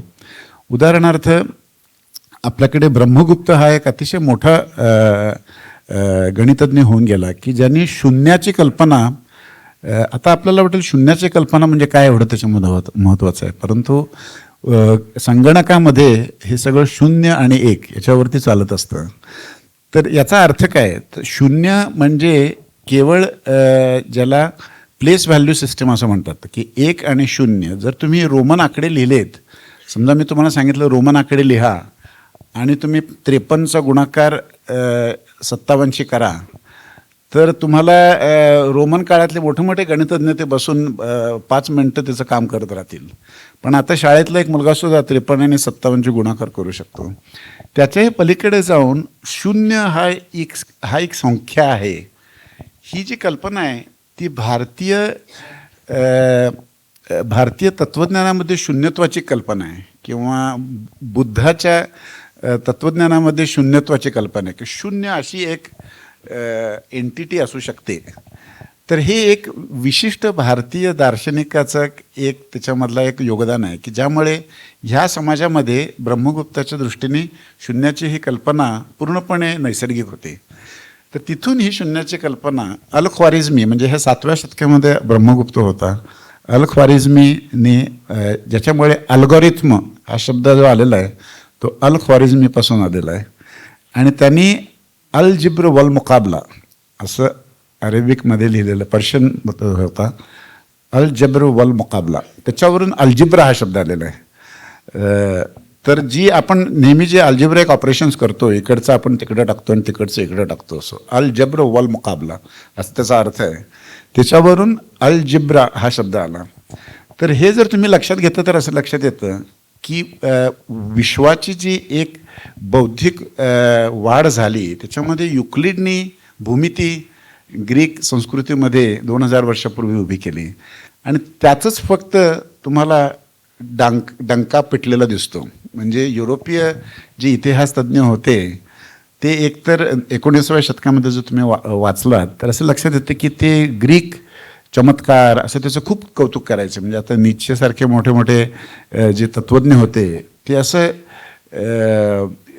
युरोपियन संस्कृतीचं केवढं हे मोठं हे आहे. पण तसं तुम्ही विचार केलात तर त्या काळचा ग्रीस हा इजिप्त आणि पर्शियाशी जास्ती निगडीत होता. त्याचं जर्मनीशी आणि इंग्लंडशी काही संबंध नव्हता. त्यावेळेस जर्मनीमध्ये काही मला वाटतं विज्ञान काही विकसित झालेलं नव्हतं. मोठी साम्राज्य होती ती इजिप्तमध्ये आणि पर्शियामध्ये होती. युक्लिड हा अलेक्झांड्रियामध्ये इजिप्तमध्ये होता म्हटलं तर. त्यामुळं ग्रीक हे युरोपियन आहे हे एक प्रकारचा तुम्ही युरोपने त्याला ओढून घेतलेला आपल्याकडे. तर तो वसाहतवादी जो दृष्टिकोन होता तो पुसून टाकण्याची गरज आहे. पण तो पुसून टाकताना म्हणजे ज्याला युरो शॉव्हिनिझम म्हणतात, पण त्याचं उत्तर म्हणून जर तुम्ही इंडो शॉव्हिनिझम जर केलात की तर ते त्याचं योग्य उत्तर ठरू शकणार नाही. म्हणजे हे खरं आहे की उदाहरणार्थ न्यूटन आणि लायबनिझने कलनशास्त्र शोधून काढलं. त्याच्या आधी 200 वर्ष केरळमधल्या माधवाचार्य वगैरे या वैज्ञानिकांनी इन्फिनिट सिरीज शोधून काढलेली होती. म्हणजे ही जी कलनशास्त्रासाठी कॅल्क्युलससाठी फार महत्त्वाची कल्पना आहे. पण हे जरी सत्य असलं तरी न्यूटन आणि लायबनिझने इंटिग्रेशन आणि डिफरन्शिएशनची ज्या पूर्ण प्रमाणात विकसित स्वरूप जगासमोर पुढे ठेवलं त्याचं तुम्ही श्रेय माधवाचार्यांना देऊ शकत नाही. त्यामुळं आपण जे यथार्थ श्रेय देणं ऐतिहासिकदृष्ट्या हे महत्त्वाचं आहे असं मी म्हणेन. म्हणजे एका अर्थाने आपण सार्थ अभिमान ठेवला पाहिजे की ज्या बाबतीमध्ये वेगवेगळ्या संस्कृतीमध्ये म्हणजे चीनमध्ये किंवा माया संस्कृतीमध्ये पण हे महत्त्वाचे काही संशोधनं घडून आलेली आहेत जशी भारतामध्ये घडून आली, पण त्याचं यथार्थ अवलोकन केलं पाहिजे. आपल्याकडे दुसरा एक प्रकार झाला तो म्हणजे की भौतिक वास्तवापेक्षा जाणीवेमध्ये सगळ्याचं उगमस्थान आहे असं समजल्यामुळे आपल्याकडची प्रयोग करण्याची किंवा त्याच्या विज्ञानाचा विकास करण्याची परंपरा कुंठित झाली का? कसं झालं ते? म्हणजे हे नक्कीच असं म्हणता येईल. म्हणजे आता मी काय तत्त्वज्ञ नाही, पण मी तत्त्वज्ञानाचा थोडा अभ्यास केलेला आहे. उदाहरणार्थ ही ज्याला काय म्हणतात आदर्शवादी, म्हणजे मी तत्त्वज्ञानाच्या अर्थाने म्हणतो आहे आदर्शवादी, ज्याला आयडियालिझम म्हणतात, तशी परंपरा उदाहरणार्थ जर्मन तत्त्वज्ञानाच्या परंपरेत पण आढळते. हेगेल वगैरे सारखे तत्त्वज्ञ आहेत. भारतामध्ये जे शंकराचार्यांचा अद्वैत वेदांत होता तर तो एका अर्थाने एक काव्यात्मक कल्पना म्हणून खूप चांगला आहे ना. तत्वम असी म्हणजे दाव आर्ट दॅट, की बाबा मी ह्या मोठ्या एका विश्वाचा एक भाग आहे किंवा मीच हे विश्व आहे. हा एका काव्यात्मक अर्थाने हे खरं आहे, पण त्याच्यापासून जर तुम्ही असं वास्तवाचं जर तुम्ही असं एक म्हटलं की, आणि असं झालेलं आहे म्हणजे आता तुम्ही अलीकडे बघता दीपक चोप्रासारखे काही आता हे क्वांटम हिलिंग वगैरे असे करणार लोक, त्याच्यामध्ये प्रामुख्याने हीच एक विचारधारा आहे की जाणीव ही अधिक मूलभूत आहे. कॉन्शियसनेस इज मोर फंडामेंटल, आणि त्या कॉन्शियसनेसपासून हे सगळे जग निर्माण झालेलं आहे. तर वैज्ञानिकदृष्ट्या विचार करता त्याला काय त्यामध्ये काय तथ्य आहे असं मला दिसत नाही, आणि ह्याच्यामध्ये ह्या काय मोठ्या तत्त्वज्ञांचा मला अनादर करायचा नाही, पण त्याला विज्ञानामध्ये काही आधार आहे असं दिसत नाही. म्हणजे एका अर्थाने आपल्याकडे 100 अब्ज जवळजवळ आकाशगंगा आहेत जगामध्ये, 100 अब्जहून अधिक. प्रत्येक आकाशगंगेमध्ये 100 अब्ज तारे आहेत. त्या ताऱ्यामधल्या एका नगण्य ताऱ्यामध्ये सूर्यमाला आपली, एक नगण्य ग्रह पृथ्वी, तिथे आपण माकडापासून उत्क्रांत झालेले प्राणी आहोत. तर त्यांच्या कॉन्शियसनेसमध्ये काय अशी मोठी हे असेल की ज्याच्यापासून सगळं विश्व निर्माण होईल. तर अशी जर आपण संकल्पना करायचं ठरवलं तर ते आधुनिक विज्ञानाच्या दृष्टीने हास्यास्पद वाटू शकतं आपल्याला. ते त्या काळात म्हणजे शंकराचार्यांच्या काळामध्ये ते एक तात्विक विचार म्हणून ते योग्य असेल किंवा एक तार्किक विचार म्हणून योग्य असेल, पण त्यामुळे प्रयोग करून समाज आपल्या निसर्गाची नियमांचं आकलन करून घेण्याची जी एक प्रवाह होता तो भारतामध्ये खुंटला गेला असं नक्कीच म्हणता येईल. आणि हे महत्त्वाचं जे योगदान आहे ते अरब वैज्ञानिकांनी केलं. उदाहरणार्थ इब्न अल हैदम की ज्याने प्रथम ऑप्टिक्सवरचे काही महत्त्वाचे प्रयोग केले की जिथून ही आधुनिक विज्ञानाची पद्धती निर्माण झाली असं म्हणता येईल.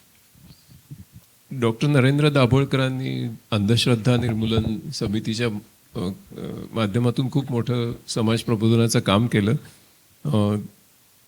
ते तुमचे काका, आणि त्यांच्याशी तुमच्या बऱ्याच काही इंटरॅक्शन झाल्या असतील. तर एकंदर त्यांचा कसा प्रभाव होता तुमच्यावर, आणि त्यांच्या अंधश्रद्धा निर्मूलन समितीचं जे कार्य आहे त्याचं मूल्यमापन तुम्ही कसं कराल? तर नरेंद्र काका माझा म्हणजे आम्ही दाभोलकर कुटुंबीय तसे खूप जवळचे आहोत, म्हणजे आमचं परिवार असं खूप जवळच आहे. नरेंद्र काका हा मला एक खूप जवळचा एक काका म्हणून आठवतो, आणि अतिशय उमद्या व्यक्तिमत्वाचा. मला स्कूटरवरून फिरवायला घ्यायचा, चल आता आईस्क्रीम खायला जाऊ वगैरे असं. म्हणजे नंतर मी त्यांच्या विचारांशी पण जास्ती म्हणजे असं थोडेसे वैचारिक झटापट करायला लागलो. मी स्वतः वैज्ञानिक असल्यामुळे, शिकत असल्यामुळे मला त्यांच्या अंधश्रद्धा निर्मूलन समितीच्या कामामध्ये खूप रस होता. आणि मी अर्थात प्रत्यक्ष त्याच्यामध्ये काही फारसं योगदान केलं नाही, परंतु जेव्हा त्यांची हत्या घडून आली त्यावेळेला मात्र मला असं वाटलं की हा लोकशाहीवरती, भारताच्या लोकशाहीवरती आपले विचार दुसऱ्याचे हिंसक दृष्टीनं बंद करून टाकण्याची जी ही प्रवृत्ती आहे त्याचा नक्कीच आपण विरोध केला पाहिजे. आणि त्या दृष्टीने मी जवळजवळ 6 महिने माझं विज्ञानातलं काम बाजूला ठेवून अंधश्रद्धा निर्मूलन समितीचं त्यावेळेला एक मोठा अभियान चालू होतं की तो जो कायदा पास व्हावा, आणि त्याच्यामध्ये मी काही प्रमाणात सहभाग घेतला. जवळजवळ 3000 वैज्ञानिकांनी आणि 1,00,000 नागरिकांनी सही केली त्याच्यावरती, आणि ते मुख्यमंत्र्यांना आम्ही सादर केलं. पण अर्थात त्याचं खरं श्रेय 18 वर्ष हा जो त्याच्यासाठी झगडा झालेला होता, म्हणजे त्याचंच एक पूर्ण फळ जे होतं की ते काही प्रमाणात या कायद्यामुळे त्यांना हाती हासिल करता आलं. तर माझ्या दृष्टीने अंधश्रद्धा निर्मूलन समितीचं काम, आणि हे मी म्हणतो की केवळ ते माझे काका होते किंवा एक जवळकीच्या नात्याने मी बोलत नाही, तर एक वैज्ञानिक म्हणून आणि एक भारताचा नागरिक म्हणून मी असं म्हणेन की हे अत्यंत महत्त्वाचं कार्य आहे जे वैज्ञानिक अंधश्रद्धा निर्मूलन समितीचे काम करते आहे. आणि त्याच्याविषयी अनेक गैरसमज आहेत की ते धर्मावरती आघात करणारं आहे, किंवा तुम्हाला भारताच्या राज्यघटनेप्रमाणे तुम्हाला प्रार्थनेचं आणि कुठल्या गोष्टीचं स्वातंत्र्य आहे, पूर्ण स्वातंत्र्य आहे. अशा प्रकारच्या कुणाच्याही अभिव्यक्तीच्या स्वातंत्र्यावरती मर्यादा आणण्याचं काम कुठलाही कायदा करू शकत नाही. परंतु त्याचबरोबर आपल्या घटनेमध्ये असं म्हटलेलं आहे की वैज्ञानिक दृष्टिकोनाची जोपासना करणं ही प्रत्येक नागरिकाचं कर्तव्य आहे. आणि हे अतिशय महत्त्वाचं काम आहे. असं की प्रबोधनाच्या काळामध्ये युरोपमध्ये जी एक मोठी उलथापालथ घडून आली आणि त्याच्यासाठी 200-300 वर्ष झगडा झाला, ब्रुनोसारख्या लोकांना त्यांची हत्या झाली. त्यामुळं तशा प्रकारचं एक सामाजिक जे चर्निंग ती ह्या आपल्या देशामध्ये घडून येत आहे. आणि त्यामुळे मला अंधश्रद्धा निर्मूलन आता गेल्या वर्षामध्ये अशी परिस्थिती आहे, गेल्या 10 वर्षामध्ये, म्हणजे जेव्हा ही हत्या झाली तेव्हा नंतर जवळजवळ 4 महिने अंधश्रद्धा निर्मूलन समितीच्या कार्यकर्त्यांनी महाराष्ट्र पिंजून काढला, आणि शेवटच्या अधिवेशनाच्या शेवटच्या दिवशी हा कायदा पास झाला.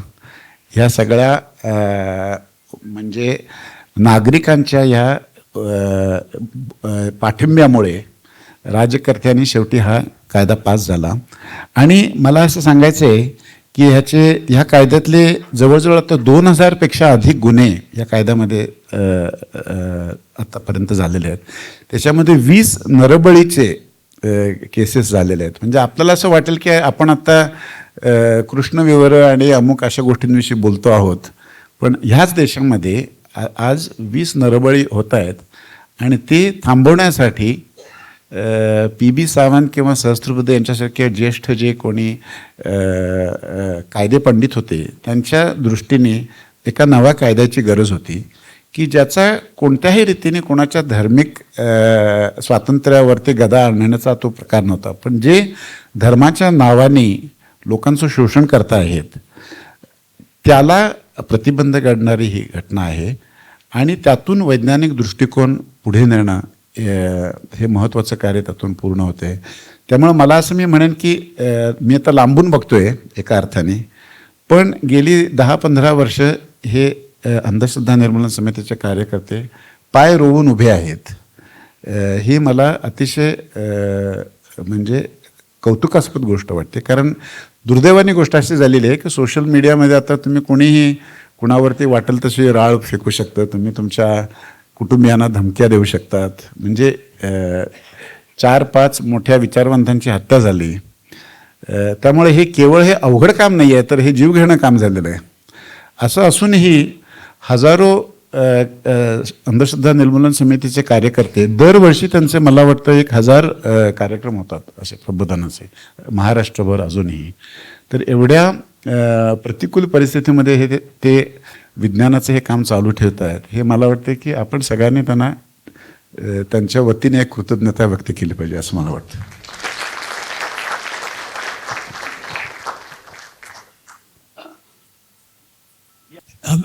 आम्ही आता तुमच्या पर्सनॅलिटीचे अनेक रंग बघतोय आता याच्यामध्ये, पण त्यात सर्वात महत्त्वाचा भाग म्हणजे तुम्ही वैज्ञानिक आहात. आणि तुमचं जे आज नाव आहे, तुमची पोझिशन आहे, ते तुमच्या रिसर्चमुळे. आणि तुम्ही जे रिसर्च करता ते अत्यंत अवघड असं, म्हणजे भौतिकशास्त्र अवघड असतं, त्यात थेरॉटिकल फिजिक्स अत्यंत अवघड असतं. त्यात स्ट्रिंग थिअरी आणि मग तुम्ही क्वांटम ब्लॅक होल्सवरती रिसर्च करताय. तर आणि त्यात तुम्हाला अनेक अवॉर्ड्स मिळाले, भटनागर प्राईज मिळालं. तर त्या विषयाबद्दल तुम्ही थोडंसं सांगू शकाल का? नाही तर हा सध्याच्या विज्ञानाची जी एक ज्याला काय म्हणता येईल फ्रंटियर आहे, त्या फ्रंटियरवरचा एक अतिशय एक्सायटिंग आणि असा रोमहर्षक असा विषय आहे असं मी म्हणेन.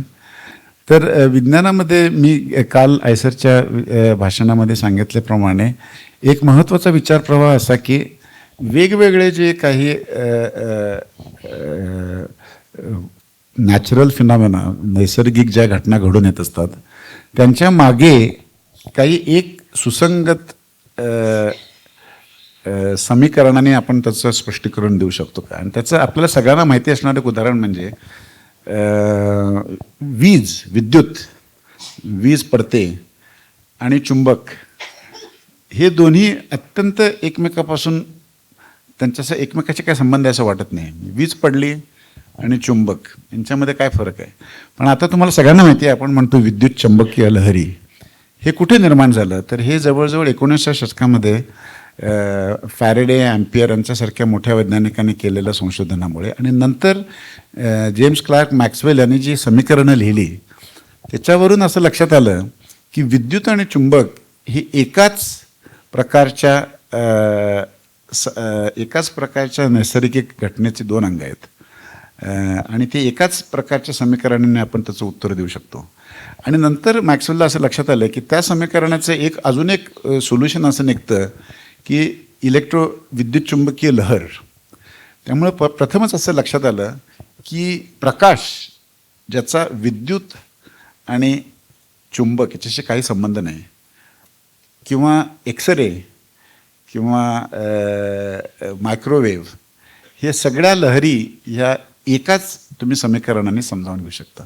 तर त्याला म्हणतात युनिफिकेशन. सो ही जी युनिफिकेशनची जी एक प्रक्रिया आहे किंवा जी प्रेरणा आहे ती माझ्या पिढीतल्या संशोधनाची ती एक महत्त्वाची प्रेरणा आहे की अशा प्रकारची युनिफिकेशन म्हणजे जिथे मी आता सध्या संचालक आहे त्याचे जे फाउंडिंग डिरेक्टर होते अब्दुल सलाम, त्यांना ते पाकिस्तानी होते आणि त्यांना नोबेल पारितोषिक मिळालं होतं.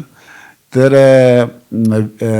वीक न्यूक्लिअर फोर्स आणि विद्युत चुंबकीय यांचं त्यांनी युनिफिकेशन घडवून आणलं, त्यासाठी त्यांना नोबेल पारितोषिक मिळालं होतं. तर आता माझ्या पिढीसाठी एक मोठं जे महत्त्वाचं आव्हान आहे ते म्हणजे गुरुत्वाकर्षण. आपलं सगळ्यांना माहिती आहे गुरुत्वाकर्षण. तर गुरुत्वाकर्षण आणि हे जे बाकीचे जे काही बल आहेत, विद्युत चुंबकीय बल किंवा त्यांचं युनिफिकेशन कशा रीतीने घडवून आणायचं. तर या प्रश्नासाठी माझे सहकारी सध्या कार्यरत आहोत. आणि त्या ठिकाणी एक महत्त्वाचं जे आपल्याला जे एक क्लू मिळतो तो म्हणजे कृष्णविवरांचं जे काही संरचना आहे त्यापासून आपल्याला काही महत्त्वाची त्याविषयी सैद्धांतिक माहिती मिळू शकते. आणि हे हॉकिंग यांच्या कार्यातून प्रथम समोर आलं. आणि ते हॉकिंग ॲक्च्युली भारतामध्ये आले होते 20 वर्षापूर्वी. म्हणजे आम्हीच ती स्ट्रिंग ही मोठी परिषद ऑर्गनाईज केली होती, त्यासाठी ते आले होते. तर त्यातून काही प्रमाणात आपण ह्या युनिफिकेशनच्या बाजूने आणि स्ट्रिंग थिअरी या विषयामध्ये त्या युनिफिकेशनचा हा एक टप्पा आपल्याला मानता येईल. आता जेव्हा आपण या असल्या विषयांबद्दल बोलतो त्यावरती की ते फार एक्झॉटिक आहेत आणि त्यांच्या आपल्या रोजच्या जीवनावरती काहीच परिणाम होऊ शकणार नाही. पण आता मी हे जे वापरतो यंत्र इथं ते पूर्णपणे क्वांटम मेकॅनिक्स आणि इलेक्ट्रोमॅग्नेटिक थेअरीवरती अवलंबून आहे. आणि आपले सेलफोन सगळे क्वांटम मेकॅनिक्समुळे आपल्याकडेच आहेत. आता तर आपण ऐकतोय की quantum computing, quantum communication, quantum security सगळ्यात म्हणजे क्वांटमचा भाग येतो. पण तुमचा जो विषय आहे तो पण कधी असं प्रॅक्टिकल काही असं योगदान त्यातून बाहेर पडू शकेल असं वाटतं का तुम्हाला? जे माझं सध्याचं जे काम आहे त्याचं मी प्रत्यक्ष नजीकच्या काळात काही तांत्रिक उपयोजन होईल असं मला वाटत नाही. म्हणजे मी प्रामाणिकपणे जर तुम्हाला उत्तर द्यायचं झालं तर. पण तुम्हाला माहिती आहे की जेव्हा फॅरेडेने त्याचे प्रयोग एकदा त्यांच्या उद्योगमंत्र्यांना दाखवले होते तेव्हा त्या उद्योगमंत्र्यांनी त्यांना असं विचारले की हे सगळं चांगलं आहे प्रोफेसर फॅरेडे, पण याचा काय उपयोग आहे? तर फॅरेडेने त्यांना असं उत्तर दिलं की एक दिवस तुम्ही त्याच्यावरती त्याला तुम्ही कर लागू कराल. आणि तसंच झालं की ही जी सगळी विद्युत चुंबकीय, म्हणजे आपण आता इथे बसलेलो आहोत, हे सगळं जे विद्युत चुंबकीय विश्व निर्माण झालेलं आहे, जे आपण सहज वापरतो, त्याच्यामागे केवढं सखोल विज्ञान दडलेलं आहे, म्हणजे याची आपल्याला कल्पना असत नाही. म्हणजे मला असं वाटतं की ते आपण लोकांपर्यंत पोचवू शकलो नाही याची मला कधी कधी खंत वाटते की अक्षरशः आपण मगाशी म्हटल्याप्रमाणे माकडापासून उत्क्रांत झालेलो जीव आहोत. तर आपले मेंदू खरं तर कशासाठी उत्क्रांत झाले होते की बाबा दगड फेकून आपली शिकार करणं किंवा कुठलं तरी फळ तोडणं. अशा मेंदूपासून आपण विश्वाच्या सगळ्या घडामोडीचं इतकं सखोल आकलन करू शकतो आणि ते आपण प्रत्यक्ष तंत्रज्ञानात आणू शकतो की जिथं मी इथून आपला फोन उचलून मी कुठेतरी हजारो मैल दूर असणाऱ्या व्यक्तीशी मी बोलू शकतो. आपण मोठे मोठे उपग्रह पाठवतो. हे सगळं आपण करू शकलो याच्यासाठी विज्ञान कारणीभूत आहे. आणि त्याच्यामागे किती सखोल विचार दडलेला आहे हे बऱ्याच वेळा सुजाण नागरिकांना त्याची कल्पना असायला पाहिजे असं मला वाटतं. म्हणजे प्रत्येकाला काही हे सगळं विज्ञान सखोलपणे समजता आलं पाहिजे असं नाही, पण ज्या रीतीने आपण असं समजतो की बाबा प्रत्येकाला साधारण वाङ्मयाची माहिती पाहिजे की शेक्सपियर हा मनुष्य कोण होता हे तुम्हाला माहिती पाहिजे. त्याचप्रमाणे तुम्हाला वैज्ञानिकातले जे काही महत्त्वाची संकल्पना आहेत त्याच्याविषयी थोडीफार एक सुजाण नागरिक म्हणून माहिती असण्याची गरज आहे असं मला वाटतं. मी तुम्हाला हा प्रश्न मुद्दा विचारला होता कारण आज पण एका लहान मुलांनी म्हटलं मला वैज्ञानिक व्हायचं आहे, तर आईवडिलांना झीट आहे म्हणते. ते म्हणतात की नाही इंजिनियर हो, डॉक्टर हो, आणि अगदी म्हणजे आता गेले 50-60 वर्ष 70 वर्ष हे चालू आहे. पण at a more serious level की जिथं आता आपल्या मोठ्या मोठ्या संस्था आहेत, आपण फार सुंदर काम करतो आहे अनेक विषयांमध्ये, तरी पण सपोर्ट फार लिमिटेड असतो ते. आणि आता आम्हाला असं वाटतं की सरकारला ह्याच्यामध्ये खरोखर असा इंटरेस्ट नाही आहे. मग ते म्हणतात की सगळं तुम्ही करायला पाहिजे, पण नेहमी ROI काय, किती रिटर्न मिळणार तुम्हाला इन्व्हेस्टमेंटमधून. आता तुम्ही बघा सगळीकडे लोक AI म्हणून नाचत आहेत, पण AIमध्ये आपली खरी एक्सपर्टीज किती आहे आणि AIमधलं जे अगदी मूलभूत संशोधन आहे ते आपल्याकडे किती चाललेलं आहे. आणि असं नाही की प्रॅक्टिकल याच्यामध्ये, पण आता आपलं जे आपण डिजिटल वापरतो, सगळे पेमेंट्स करतो वगैरे, ते जगात तर फार कुतूहलाचा विषय झालेला आहे की आपण किती चांगल्या प्रकारे ते केलेलं आहे. तरी पण मी आत्ता ह्याच्यावरती वाचत होतो न्यूजमध्ये की आता दिल्लीमध्ये AIची मोठी मीटिंग चाललेली आहे, तर तिथं ते यंत्र चालतच नाही आहेत. म्हणजे DG यात्रा हॅज फेल्ड, आणि मग त्याच्यात ते पेमेंट्स पण फेल झाले, तर कॅश द्या, पण कोणाकडे कॅशच नसते, तर काय करणार. म्हणजे तिथे काहीतरी एक कमतरता आहे.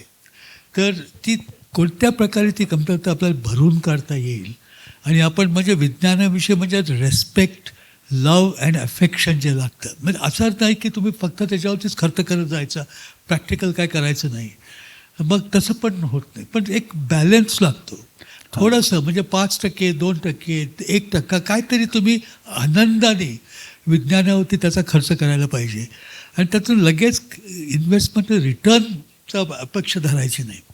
तर तुम्ही ह्याच्यावरती काय म्हणजे तुमचे काय विचार आहेत आणि मग तुम्ही इन्फ्लुएन्स करू शकाल, कारण तुम्ही एका मोठ्या क्रिटिकल पोझिशनमध्ये आहात, ICTPचे डायरेक्टर आहात आणि तुम्ही युनेस्कोचे पण असिस्टंट डायरेक्टर जनरल आहात, तर तुम्ही काय करू शकाल.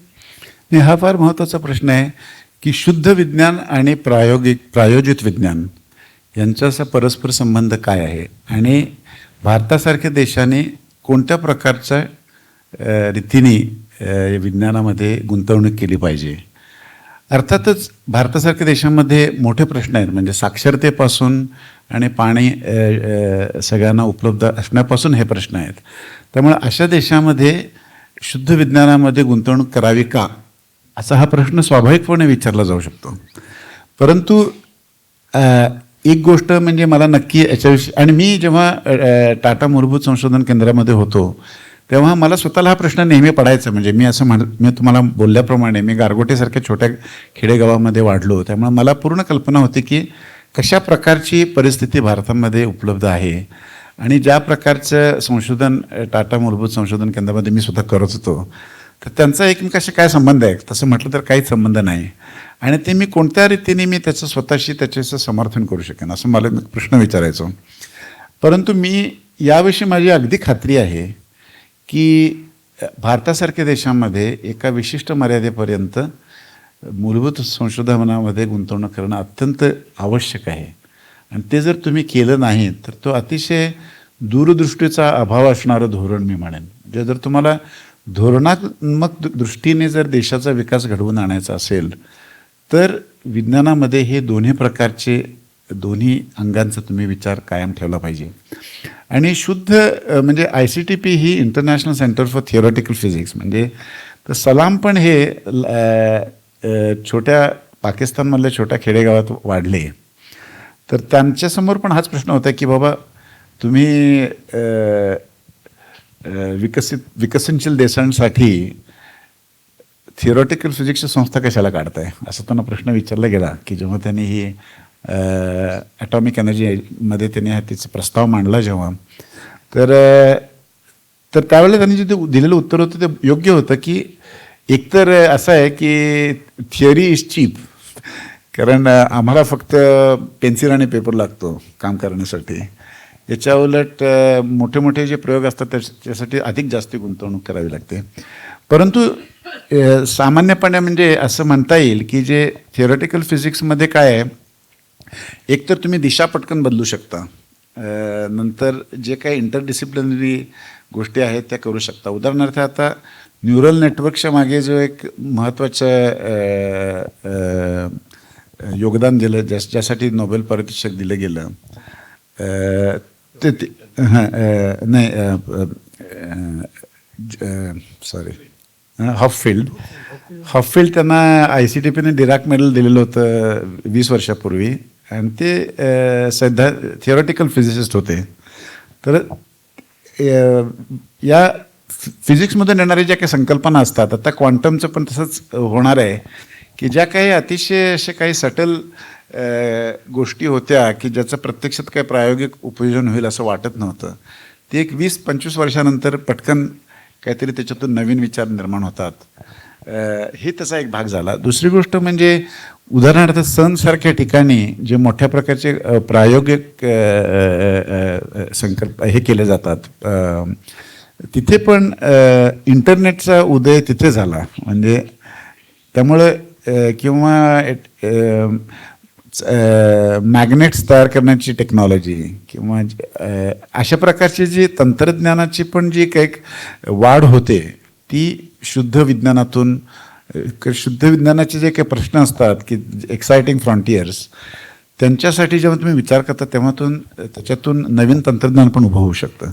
त्यामुळे ह्या सगळ्याचा विचार करता विज्ञानाचा एका सर्व समावेशक रीतीने विचार केला गेला पाहिजे. म्हणजे विज्ञान असं नाही की तुम्ही एक भाग विज्ञानाचा दुसऱ्या भागापासून पूर्णपणे सुट आहे असं कधीच नसतं. म्हणजे एकमेकाशी ते इतके गुंतलेले आहेत की तुम्ही म्हणजे ते एखाद्या झाडाची जशी वाढ खुंटेल जर तुम्हाला असं छान निरोगी झाड हवं असेल तर त्याचे सगळे त्याला पुरेशी त्याचं अतिशय जास्ती पण उंची होता कामा नये आणि किंवा पानांचा डोलारा अतिशय कमी असता कामा नये.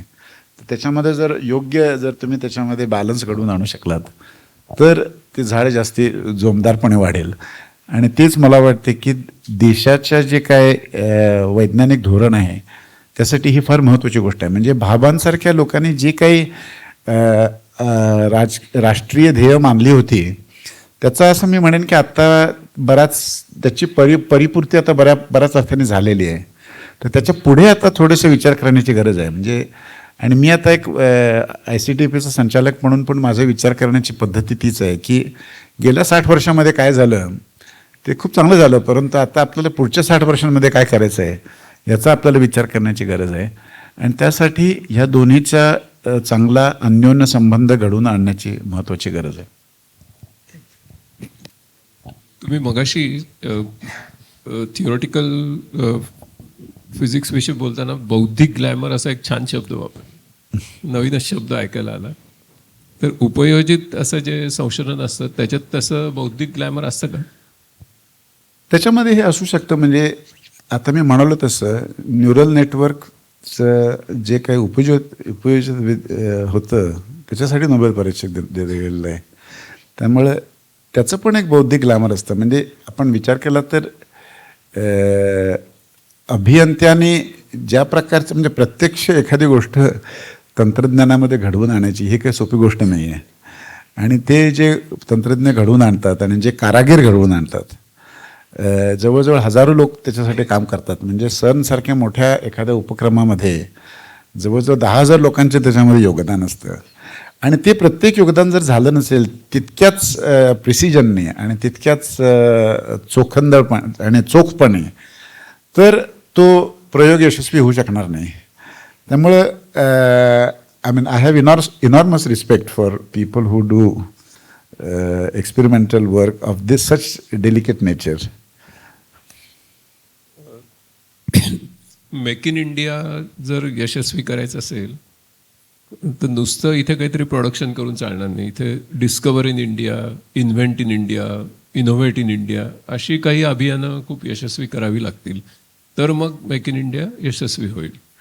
तर ते जर करायचं असेल तर शालेय शिक्षणामध्ये, उच्च शिक्षणामध्ये, संशोधनाच्या क्षेत्रामध्ये काय केलं पाहिजे असं तुम्हाला वाटतं?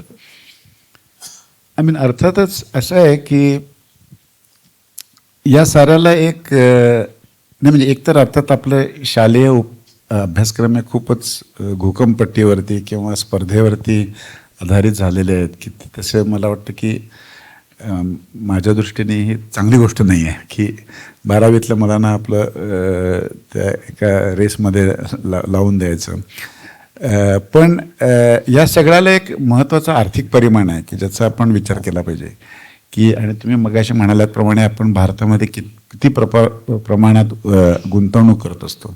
म्हणजे याचा एक परिप्रेक्ष्य यावा म्हणून मी तुम्हाला सांगतो की भारताची एकूण गुंतवणूक विज्ञानामधली मला वाटते, म्हणजे पर्चेसिंग पॅरिटी इंडेक्स धरूनसुद्धा साधारण 50 अब्ज आहे.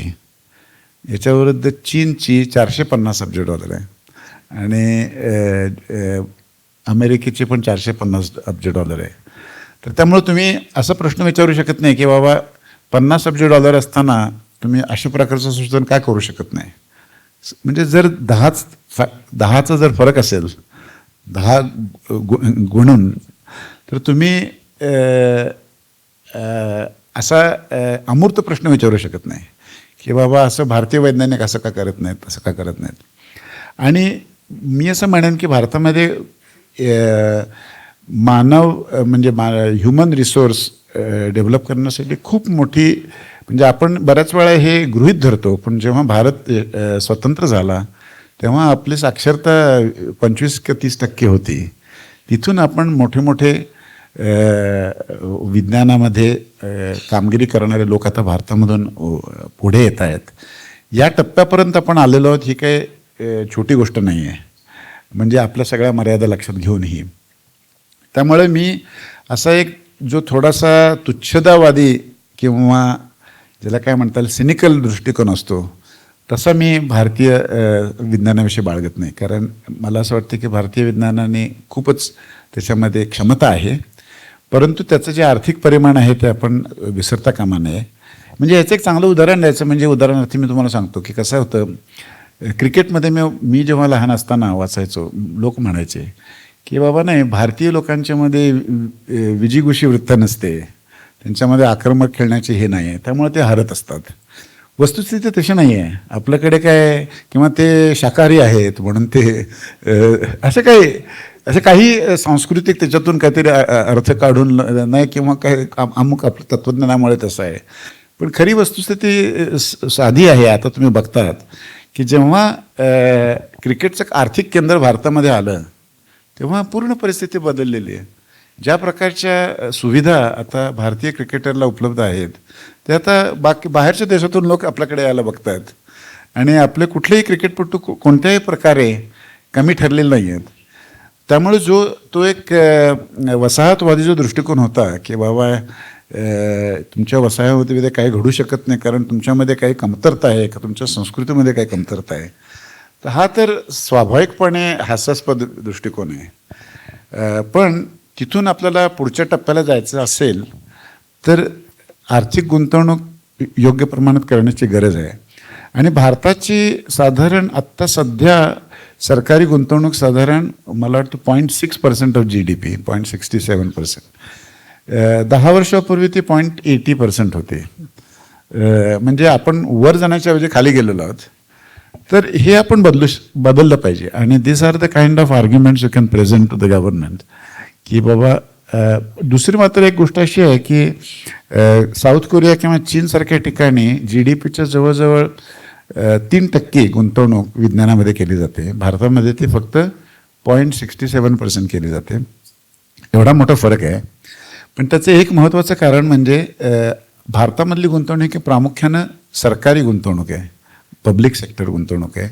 या उलट इतर देशामध्ये आता खाजगी गुंतवणुकी मोठ्या प्रमाणात झालेली आहे. तर ते जे काय परिवर्तन घडून यायचं असेल ते काय उद्या एका दिवसात घडून येणार नाही. पण त्या ठिकाणी आपण आशावादी परंतु तरीसुद्धा ज्याला काय म्हणता येईल वास्तववादी भूमिका ठेवली पाहिजे की सध्या आपल्याकडे कोणते आर्थिक संसाधनं उपलब्ध आहेत आणि आपण त्या संसाधनामध्ये काय करू शकतो. सध्या असं दिसतं की बिग डेटा, मशीन लर्निंग, त्याच्यातून निर्माण होणारे अल्गोरिथम्स, AI वगैरे याच्याने बरेचसे व्यक्तींचे आणि समुदायांचे डिजिटल क्षेत्रातले प्रश्न बरेचसे ते सोडवण्याचा प्रयत्न करतात. म्हणजे टू दी एक्सटेंट की AI is developing next generations of AI. तसंच आता AI भौतिक क्षेत्रातले पण प्रश्न हाताळण्याच्या बेतात आहे. तर मला असं विचारायचं की वैज्ञानिक क्षेत्रातले जे बौद्धिक किंवा सैद्धांतिक असे जे प्रश्न आहेत त्याच्यामध्ये AIचा रोल तुम्ही कसा बघता, किंवा म्हणजे शास्त्रज्ञ, वैज्ञानिक आणि AI यांच्या भागीदारीचं भविष्य कसं तुम्ही बघता. नाही तर मी असं म्हणेन की मी माझं स्वतःचं संशोधन आहे ते कागद आणि पेन्सिल अशा स्वरूपाचं आहे. त्यामुळे मी माझ्या स्वतःच्या संशोधनामध्ये जास्त संगणकाचा वापर करत नाही. परंतु ICTPचं संचालक म्हणून एक गोष्ट माझ्या नक्कीच म्हणजे स्पष्ट आहे की पुढच्या 10 वर्षामध्ये विज्ञानाचं स्वरूप पूर्णपणे बदललं गेलं असणार आहे. आणि त्यामध्ये संगणकाचा ज्या रीतीनं आता आपण वापर करतो संगणकाचा, त्या रीतीने आपण कृत्रिम बुद्धिमत्तेचा पण वापर करणार आहोत. आणि ते तुम्ही टाळू शकत नाही. त्यामुळं ICTP माझ्या म्हणजे जिथे मी काम करतो त्या संस्थेची महत्त्वाची मिशन अशी आहे की ओपन सायन्स हे विज्ञान हे सगळ्यांना, वैज्ञानिक ज्ञान हे सगळ्यांना मुक्तपणे उपलब्ध असलं पाहिजे. मुक्त विमुक्ती आपण मगाशी बोलल्याप्रमाणे. तर त्या विद्याविमुक्तीमध्ये कृत्रिम बुद्धिमत्तेची साधनं जगातल्या सर्व शास्त्रज्ञांना जर उपलब्ध नसतील तर ही जी नॉलेज डिवाईड आहे ज्याला म्हणतात ते अजूनच वाढत जाईल. आणि त्यामुळे मी म्हणजे आमच्या जे काही धोरणात्मक जे काय ज्याला अग्रक्रम म्हणता येईल ICTPसाठी, तर माझा एक अग्रक्रम म्हणजे त्याला मी इंटरनॅशनल कन्सॉर्शियम फॉर सायंटिफिक कम्प्युटिंग असं आम्ही एक नवीन उपक्रम सुरू केलेला आहे. त्यामध्ये IBM सारखे मोठे कॉर्पोरेशन आता आमचे सहकारी झालेले आहेत किंवा इतर देशांमध्ये आता मी दिल्लीमध्ये जाणार आहे होपिंग की DST वगैरे यांच्याशी पण आमचे करार होतील. ब्राझील आणि चीनमधल्या काही विद्यापीठांशी आमचे करार झालेले आहेत. तर त्यामुळं पुढची पिढी असेल विज्ञानातील त्यांच्यासाठी AI is going to be part of their life. You cannot just avoid thinking about it. म्हणजे तुम्हाला माहिती असेल की रसायनशास्त्रातलं जे एक नोबेल पारितोषिक होतं ते प्रथिनांचं फोल्डिंग कसं होतं यासाठी दिलं गेलं. पण ते कशाला दिलं गेलं ते कुठल्या एक्सपेरिमेंटलिस्ट दिलं नाही किंवा कुठल्या थिअरिस्टला दिलं नाही. म्हणजे पूर्वी असं म्हणायचे की विज्ञानाचे हे 2 स्तंभ आहेत की थिअरी आणि एक्सपेरिमेंट. आता तिसरा स्तंभ निर्माण झालेला आहे की कम्प्युटेशन. तर हे जे आहे हे नोबेल पारितोषिक हे प्रोटीन फोल्डिंग प्रॉब्लेम AI वापरून सोडवला गेला की जो 50 वर्ष तरी सुटणार नाही माणसांना अशी कल्पना होती. त्यामुळे there is already an example where very fundamental discoveries are happening in basic science through AI. So it is only going to be more and more. त्यामुळे the question is not how to use AI for doing research. That's the question. बराच वेळ बोललेला होता आता. शेवटचे 2 प्रश्न विचारतो तुम्हाला की आता आपण ICTP ICTPचा उल्लेख बराच वेळा झालेला आहे, पण कदाचित इथल्या लोकांना माहिती नसेल की तिथे एक्झॅक्टली काय होतं. एक म्हणजे कशा प्रकारची ती संस्था आहे, थोडक्यात तुम्ही सांगा. आणि दुसरं म्हणजे 3 उपप्रश्न आहेत. 2 म्हणजे एक झाला. दुसरा, आता तुम्ही संशोधक आहात पण आता डायरेक्टर आहात, बराच वेळ तुमचा तिथं जात असणार, तिथं बॅलन्स तुम्ही कसं करता? हां, तर सुदैवाने ICTPमध्ये ही अतिशय एक आंतरराष्ट्रीय नाणावलेली संस्था आहे आणि ती UN ऑर्गनायझेशन आहे आणि त्याला खूप आंतरराष्ट्रीय एक काय म्हणतात ब्रँड व्हॅल्यू आहे. आमच्या ठिकाणी जवळजवळ दरवर्षी 6,000 वैज्ञानिक जगभरातून येतात आणि गेल्या कित्येक वर्षामध्ये 2 लाख वैज्ञानिक तिथे येऊन गेले असतील.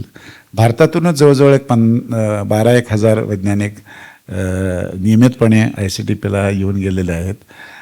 तर त्यातून अशा प्रकारची वैज्ञानिक काय म्हणतात एक्सचेंज घडून येईल, देवाणघेवाण, हे ICTPचं महत्त्वाचं कार्य आहे. आणि त्यामुळे मला स्वतःला ते काम करण्यामध्ये मला एक स्वतःला एक आत्मिक समाधान मिळतं.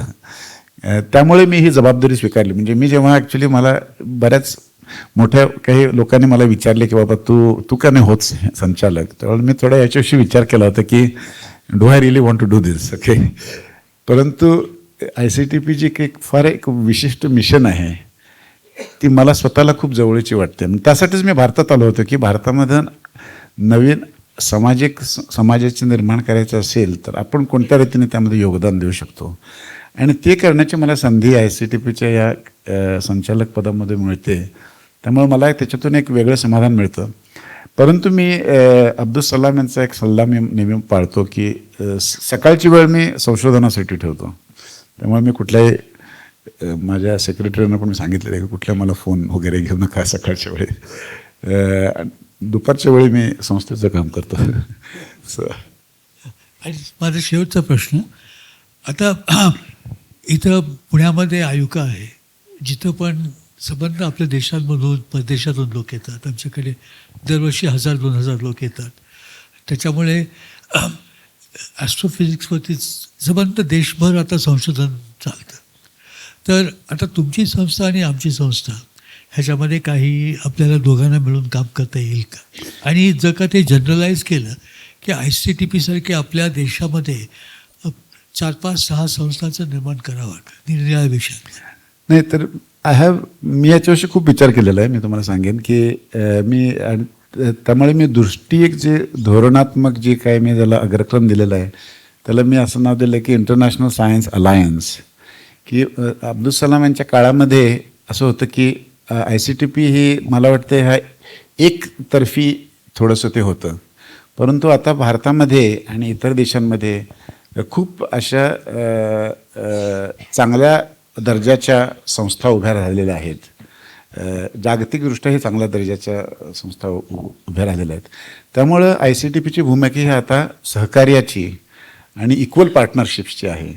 आणि in fact that is one of my goals. In fact next week I will be in Delhi to discuss exactly these kinds of initiatives की ज्या कोणत्या रीतीने आपण भारतीय ICTP इंडिया कोलॅबोरेशन फंड आता त्याच्याविषयी आम्ही सध्या चर्चा करत आहोत की ज्यामुळे ICTP आणि भारतीय वैज्ञानिक जो समुदाय आहे सायंटिफिक कम्युनिटी त्यांच्यातलं एकमेकाचं देवाणघेवाण कशी वाढवता येईल अजून. आणि मला नक्कीच त्याविषयी खात्री आहे की आयुका किंवा आपल्याकडच्या IIT आयसर नंतर TIFR यासारख्या ज्या संस्था आहेत त्या ICTPच्या नक्कीच महत्त्वाचे पार्टनर ठरू शकतील. आमच्या 2-3 पार्टनर संस्था आहेत. ब्राझीलमध्ये एक ICTPचे पार्टनर इन्स्टिट्यूट आहे. रवांडामध्ये आफ्रिकेमध्ये आमची पार्टनर इन्स्टिट्यूट आहे. त्यामुळे भारतामध्ये पार्टनर इन्स्टिट्यूट करणं हे अतिशय स्वाभाविक आहे. पण ते बरंच लांबच्या पल्ल्याचं काम आहे. ते एका 4 वर्षात पण घडून येईल असं नाही, पण त्याच्याविषयी विचार करण्याची नक्कीच गरज आहे आणि शक्यता आहे. Thank you very much. थोडंसं जागतिक पातळीवर जाऊया. म्हणजे सर्वसामान्य नागरिकांच्या दृष्टीने महत्त्वाचा प्रश्न म्हणजे सध्या हवामान बदलाचं अरिष्ट एका बाजूला आहे. अलीकडेच कोविडचाही अनुभव आपण घेतला की महासाथींच्या विषाणूंची कदाचित प्रयोगशाळांमध्ये संभाव्य निर्मिती हा एक धोका आपल्यासमोर आहे.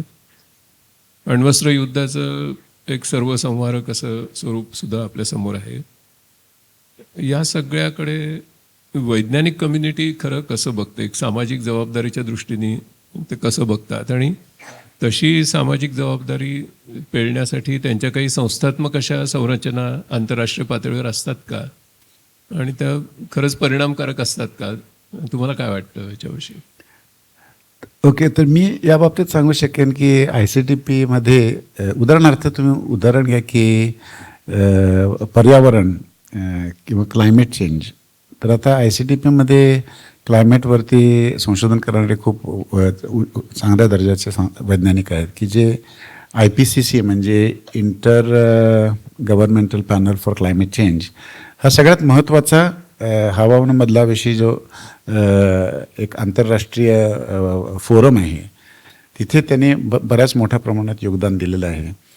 तर अशा संस्थात्मक ज्या काही इनिशिएटिव्ज आहेत त्याचं फार महत्त्व आहे. कारण सामान्य माणसाला आपण म्हणजे मलासुद्धा, म्हणजे मी वैज्ञानिक आहे तरीसुद्धा, की बाबा क्लायमेट चेंज कितपत खरा आहे, त्याच्यासाठी वैज्ञानिक पुरावा किती आहे, हे काय तुम्ही आम्ही प्रत्येक वेळेला सकाळी उठून आपण काय त्याचा हिशोब काढू शकत नाही. पण जर IPCC सारख्या संस्थेमध्ये जर जगातले 1000 क्लायमेट वैज्ञानिक जर त्याविषयी जर एकमताने बोलत असतील की बाबा गेले इतके वर्ष हे आपलं इतकं तापमान वाढत आहे आणि ते मानवी कार्यामुळे होत आहे, तर ती तुमच्या कुठले जे काही तुम्ही नॅशनल स्ट्रॅटेजी असेल त्याच्यामध्ये त्याचा तुम्ही विचार करणं अत्यंत गरजेचं आहे. तर त्या दृष्टीने ICTP सारख्या संस्था खूप योगदान देऊ शकतात. उदाहरणार्थ ICTP ही UN ऑर्गनायझेशन आहे, मी तुम्हाला सांगितल्याप्रमाणे. त्यामुळे आम्हाला एक प्रकारची न्यूट्रॅलिटी आहे आणि एक स्टॅचर आहे की ज्यामुळे उदाहरणार्थ गेली 10 वर्ष आम्ही तिथे मॉन्सून वर्कशॉप करत होतो की ज्या ठिकाणी भारतातले, नेपाळचे, चीनमधले आणि पाकिस्तानमधले क्लायमेटमधले सायंटिस्ट एकत्र येऊ शकतात. आता मला माहिती आहे की इथे जर तुम्हाला भारतामध्ये जर एखाद्या चीनमधल्या वैज्ञानिकाला बोलवायचं झालं तर व्हिजापासून सगळ्या गोष्टी हा अवघड होऊन बसतात. तर असा एक न्यूट्रल फोरम की जिथे वेगवेगळ्या ठिकाणचे वैज्ञानिक एकत्र येऊन विचार करू शकतात, ही एक महत्त्वाची योगदान आहे ICTP सारख्या संस्थेचं. कारण जर समजा दिल्लीमध्ये हीट वेव्ह होणार असेल तर ती काय दिल्लीमध्ये थांबत नाही, ती पुढे पाकिस्तानमध्ये जाऊ शकते किंवा नेपाळमध्ये जे काय होत असेल बदल, तो भारतावरती त्याचा परिणाम होत असेल. त्यामुळं अशा प्रकारचे जे कृत्रिम राजकीय तुम्ही सीमा बाळगता त्याच्या निसर्गाच्या दृष्टीने त्याचा काय अर्थ नाही आहे. त्यामुळं या गोष्टींविषयी ही आपल्यासमोरची फार मोठी आणि अवघड आव्हानं आहेत ग्लोबल, आणि त्या ग्लोबल आव्हानांना सामोरं जाण्यासाठी तुम्ही ग्लोबल प्रयत्न करण्याची गरज आहे. आणि त्या ठिकाणी वैज्ञानिक संस्था अशा रीतीने काम करू शकतील की जर आफ्रिकेतल्या जर क्लायमेट वैज्ञानिकांना जर म्हणजे उदाहरणार्थ कुठल्याही निगोशिएशनमध्ये तुम्हाला बौद्धिक एक काय म्हणतात टूल्सची गरज असते.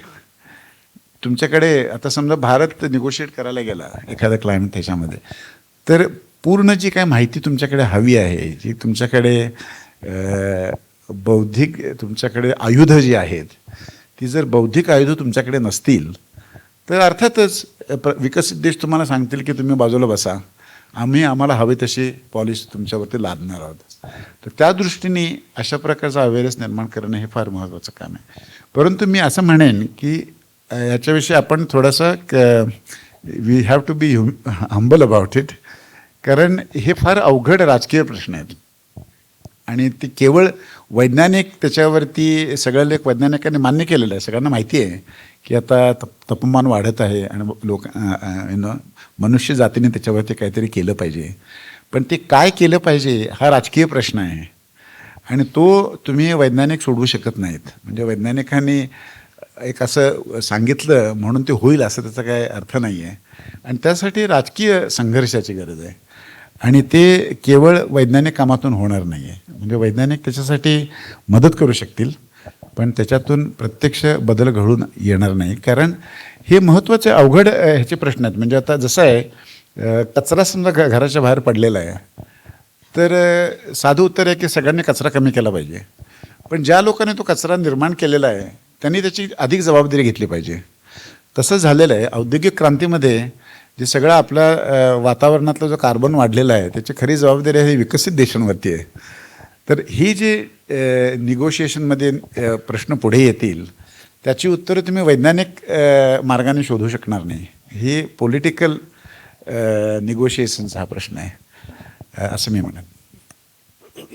म्हणजे त्याच्यात लोकांचं संघटन, प्रबोधन, ह्या लोकांचे दबाव, हे सगळं प्रभाव, हे सगळं दबाव गट, प्रभाव गट, हे सगळं दबावगट प्रभावगट म्हणजे आता अंधश्रद्धा निर्मूलन समितीसारखे लोक जे काम करत असतील म्हणजे या सगळ्या वेगळ्या वेगळ्या स्तरांवरती त्याचं काम होण्याची गरज आहे. अतिश तुम्ही खूप छान आमच्या प्रश्नांना उत्तरं देत आलात आणि खूप आनंदाची एक गोष्ट म्हणजे तुम्ही इतकी वर्ष परदेशात असता पण इतकं अस्खलित मराठीमध्ये तुम्ही बोलता. तर शेवटी मी फक्त 2 वैयक्तिक प्रश्न विचारणार आहे. एक म्हणजे खूप वर्षांपूर्वी तुम्ही ब्राझीलला एका वैज्ञानिक परिषदेसाठी गेला होतात आणि त्याच्यानंतर सहज भटकंती म्हणून तुम्ही ॲमेझॉनच्या जंगलामध्ये गेलात आणि तिथे काहीतरी मजेशीर घटना घडली. ती काय होती नक्की? नाही माझं तर एक it's a very pleasant experience. मला तिथे माझे भावी पत्नी भेटली. ती स्लोव्हेनिया देशाची होती. म्हणजे ती ॲक्च्युली ती सध्या प्रेक्षकांमध्ये बसलेली आहे.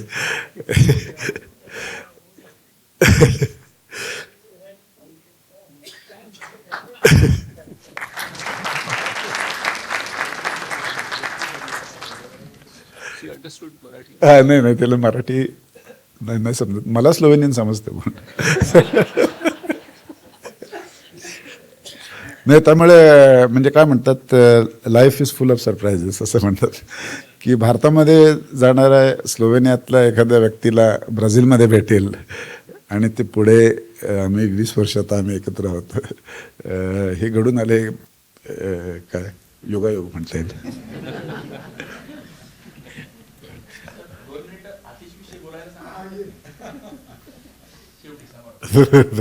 Oh yes. Our Sadhana editor wants you to speak about Ashish. Atish.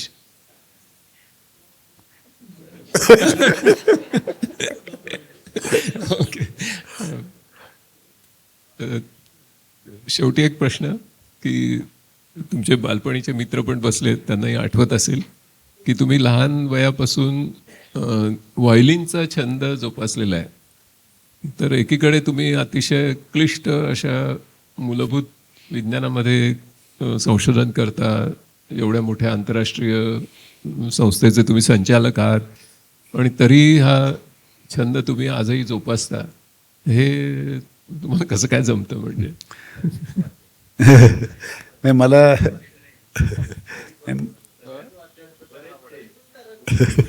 हो बरीच वाद्य. हो हो. नाही मला शास्त्रीय संगीतामध्ये लहानपणापासून रस होता आणि मी छोट्या गावामध्ये होतो म्हणजे गारगोटीसारख्या. पण मी काही कामामुळे मला ते व्हायोलिन वाद्य आवडले. मी कुठल्या तरी सिनेमामध्ये ते काहीतरी फार सुंदर त्याची एक धून ऐकली आणि मी आईच्या मागे लागलो की मला व्हायोलिन शिकायचं आहे. तर तिने ते जाऊन गोव्याला जाऊन ते व्हायोलिन आणलं. मग मला तिथे शिकायला कोणी नव्हतं. मग मी रात्री मी कोल्हापूरला जाऊन शिकायचो आणि रात्री त्या घरामध्ये मला एकटं राहायला लागायचं. मी लहान होतो. तर मला भीती वाटायची मला, पण तरी मी तिथे माइंडकर म्हणून माझे शिक्षक होते, त्यांना मी जाऊन त्यांच्याकडून शिकलो. पण नंतर मग मला सुदैवाने मला पुण्याला माझे गुरु पंडित अतुल कुमार उपाध्याय भेटले. ते पण ह्या सध्या श्रोतृवर्गामध्ये आहेत.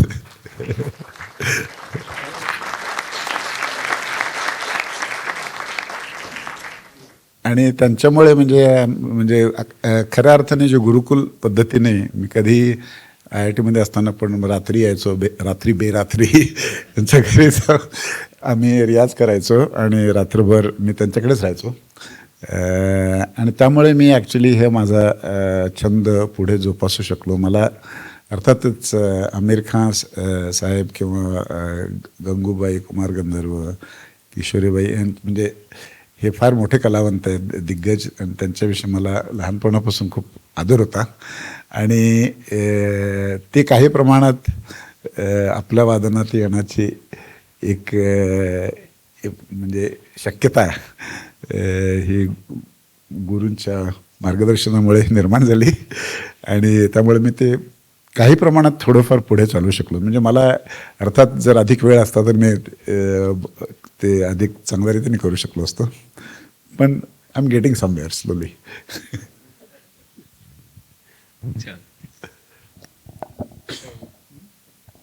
आपला मुलाखतीचा कार्यक्रम आता संपत आला आहे. तर डॉक्टर आतिश दाभोलकर यांचे खूप मनापासून मी आभार मानतो, कारण त्यांनी वेळात वेळ काढून आपल्यासाठी या मुलाखतीची संधी दिली.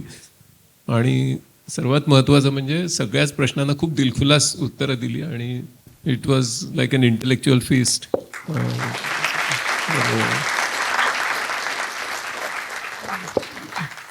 त्याचबरोबर आज एक खूप महत्त्वाची गोष्ट घडली की साधना परिवारामध्ये डॉक्टर अजित केंभावींसारखा एक प्रख्यात शास्त्रज्ञ आज आमच्यामध्ये आला. त्यांना मी विनंती करेन की नेहमीच तुम्ही आमच्या अशा कार्यक्रमांमध्ये सहभागी होत चला. त्यांचेही मनापासून आभार. सुरेश गोरे सरांनी हा कार्यक्रम प्रत्यक्षात आणण्यासाठी खूप मदत केली. तर गोरे सर, थँक्स टू यू. साधना ट्रस्टची सगळी टीम, त्यांचे आभार. त्याचबरोबर डॉक्टर आतिश यांचे सगळे मित्र खूप दूरवरून प्रवास करून आज इथे उपस्थित राहिले आणि या कार्यक्रमाला एक वेगळी त्यामुळे एक पातळी निर्माण झाली, एक वेगळं सौंदर्य त्याच्यामध्ये आलं आणि वेगळं एक प्रेमाचा एक लवलेश त्याच्यामध्ये निर्माण झाला. त्याच्याबद्दल तुमच्या सगळ्यांचे मनापासून आभार. आणि आपण सर्व चोखंदळ श्रोते इथे उपस्थित राहिलात, त्यांचे आभार. आणि सर्वात शेवटी म्हणजे डॉक्टर आशिष यांच्या पत्नी आलेल्या आहेत आज आपल्यासाठी, तर त्यांचे खूप मनापासून आभार. कार्यक्रम संपलाय अशी घोषणा मी विनोद शिरसाट यांच्या वतीने करतो. धन्यवाद. थँक्यू.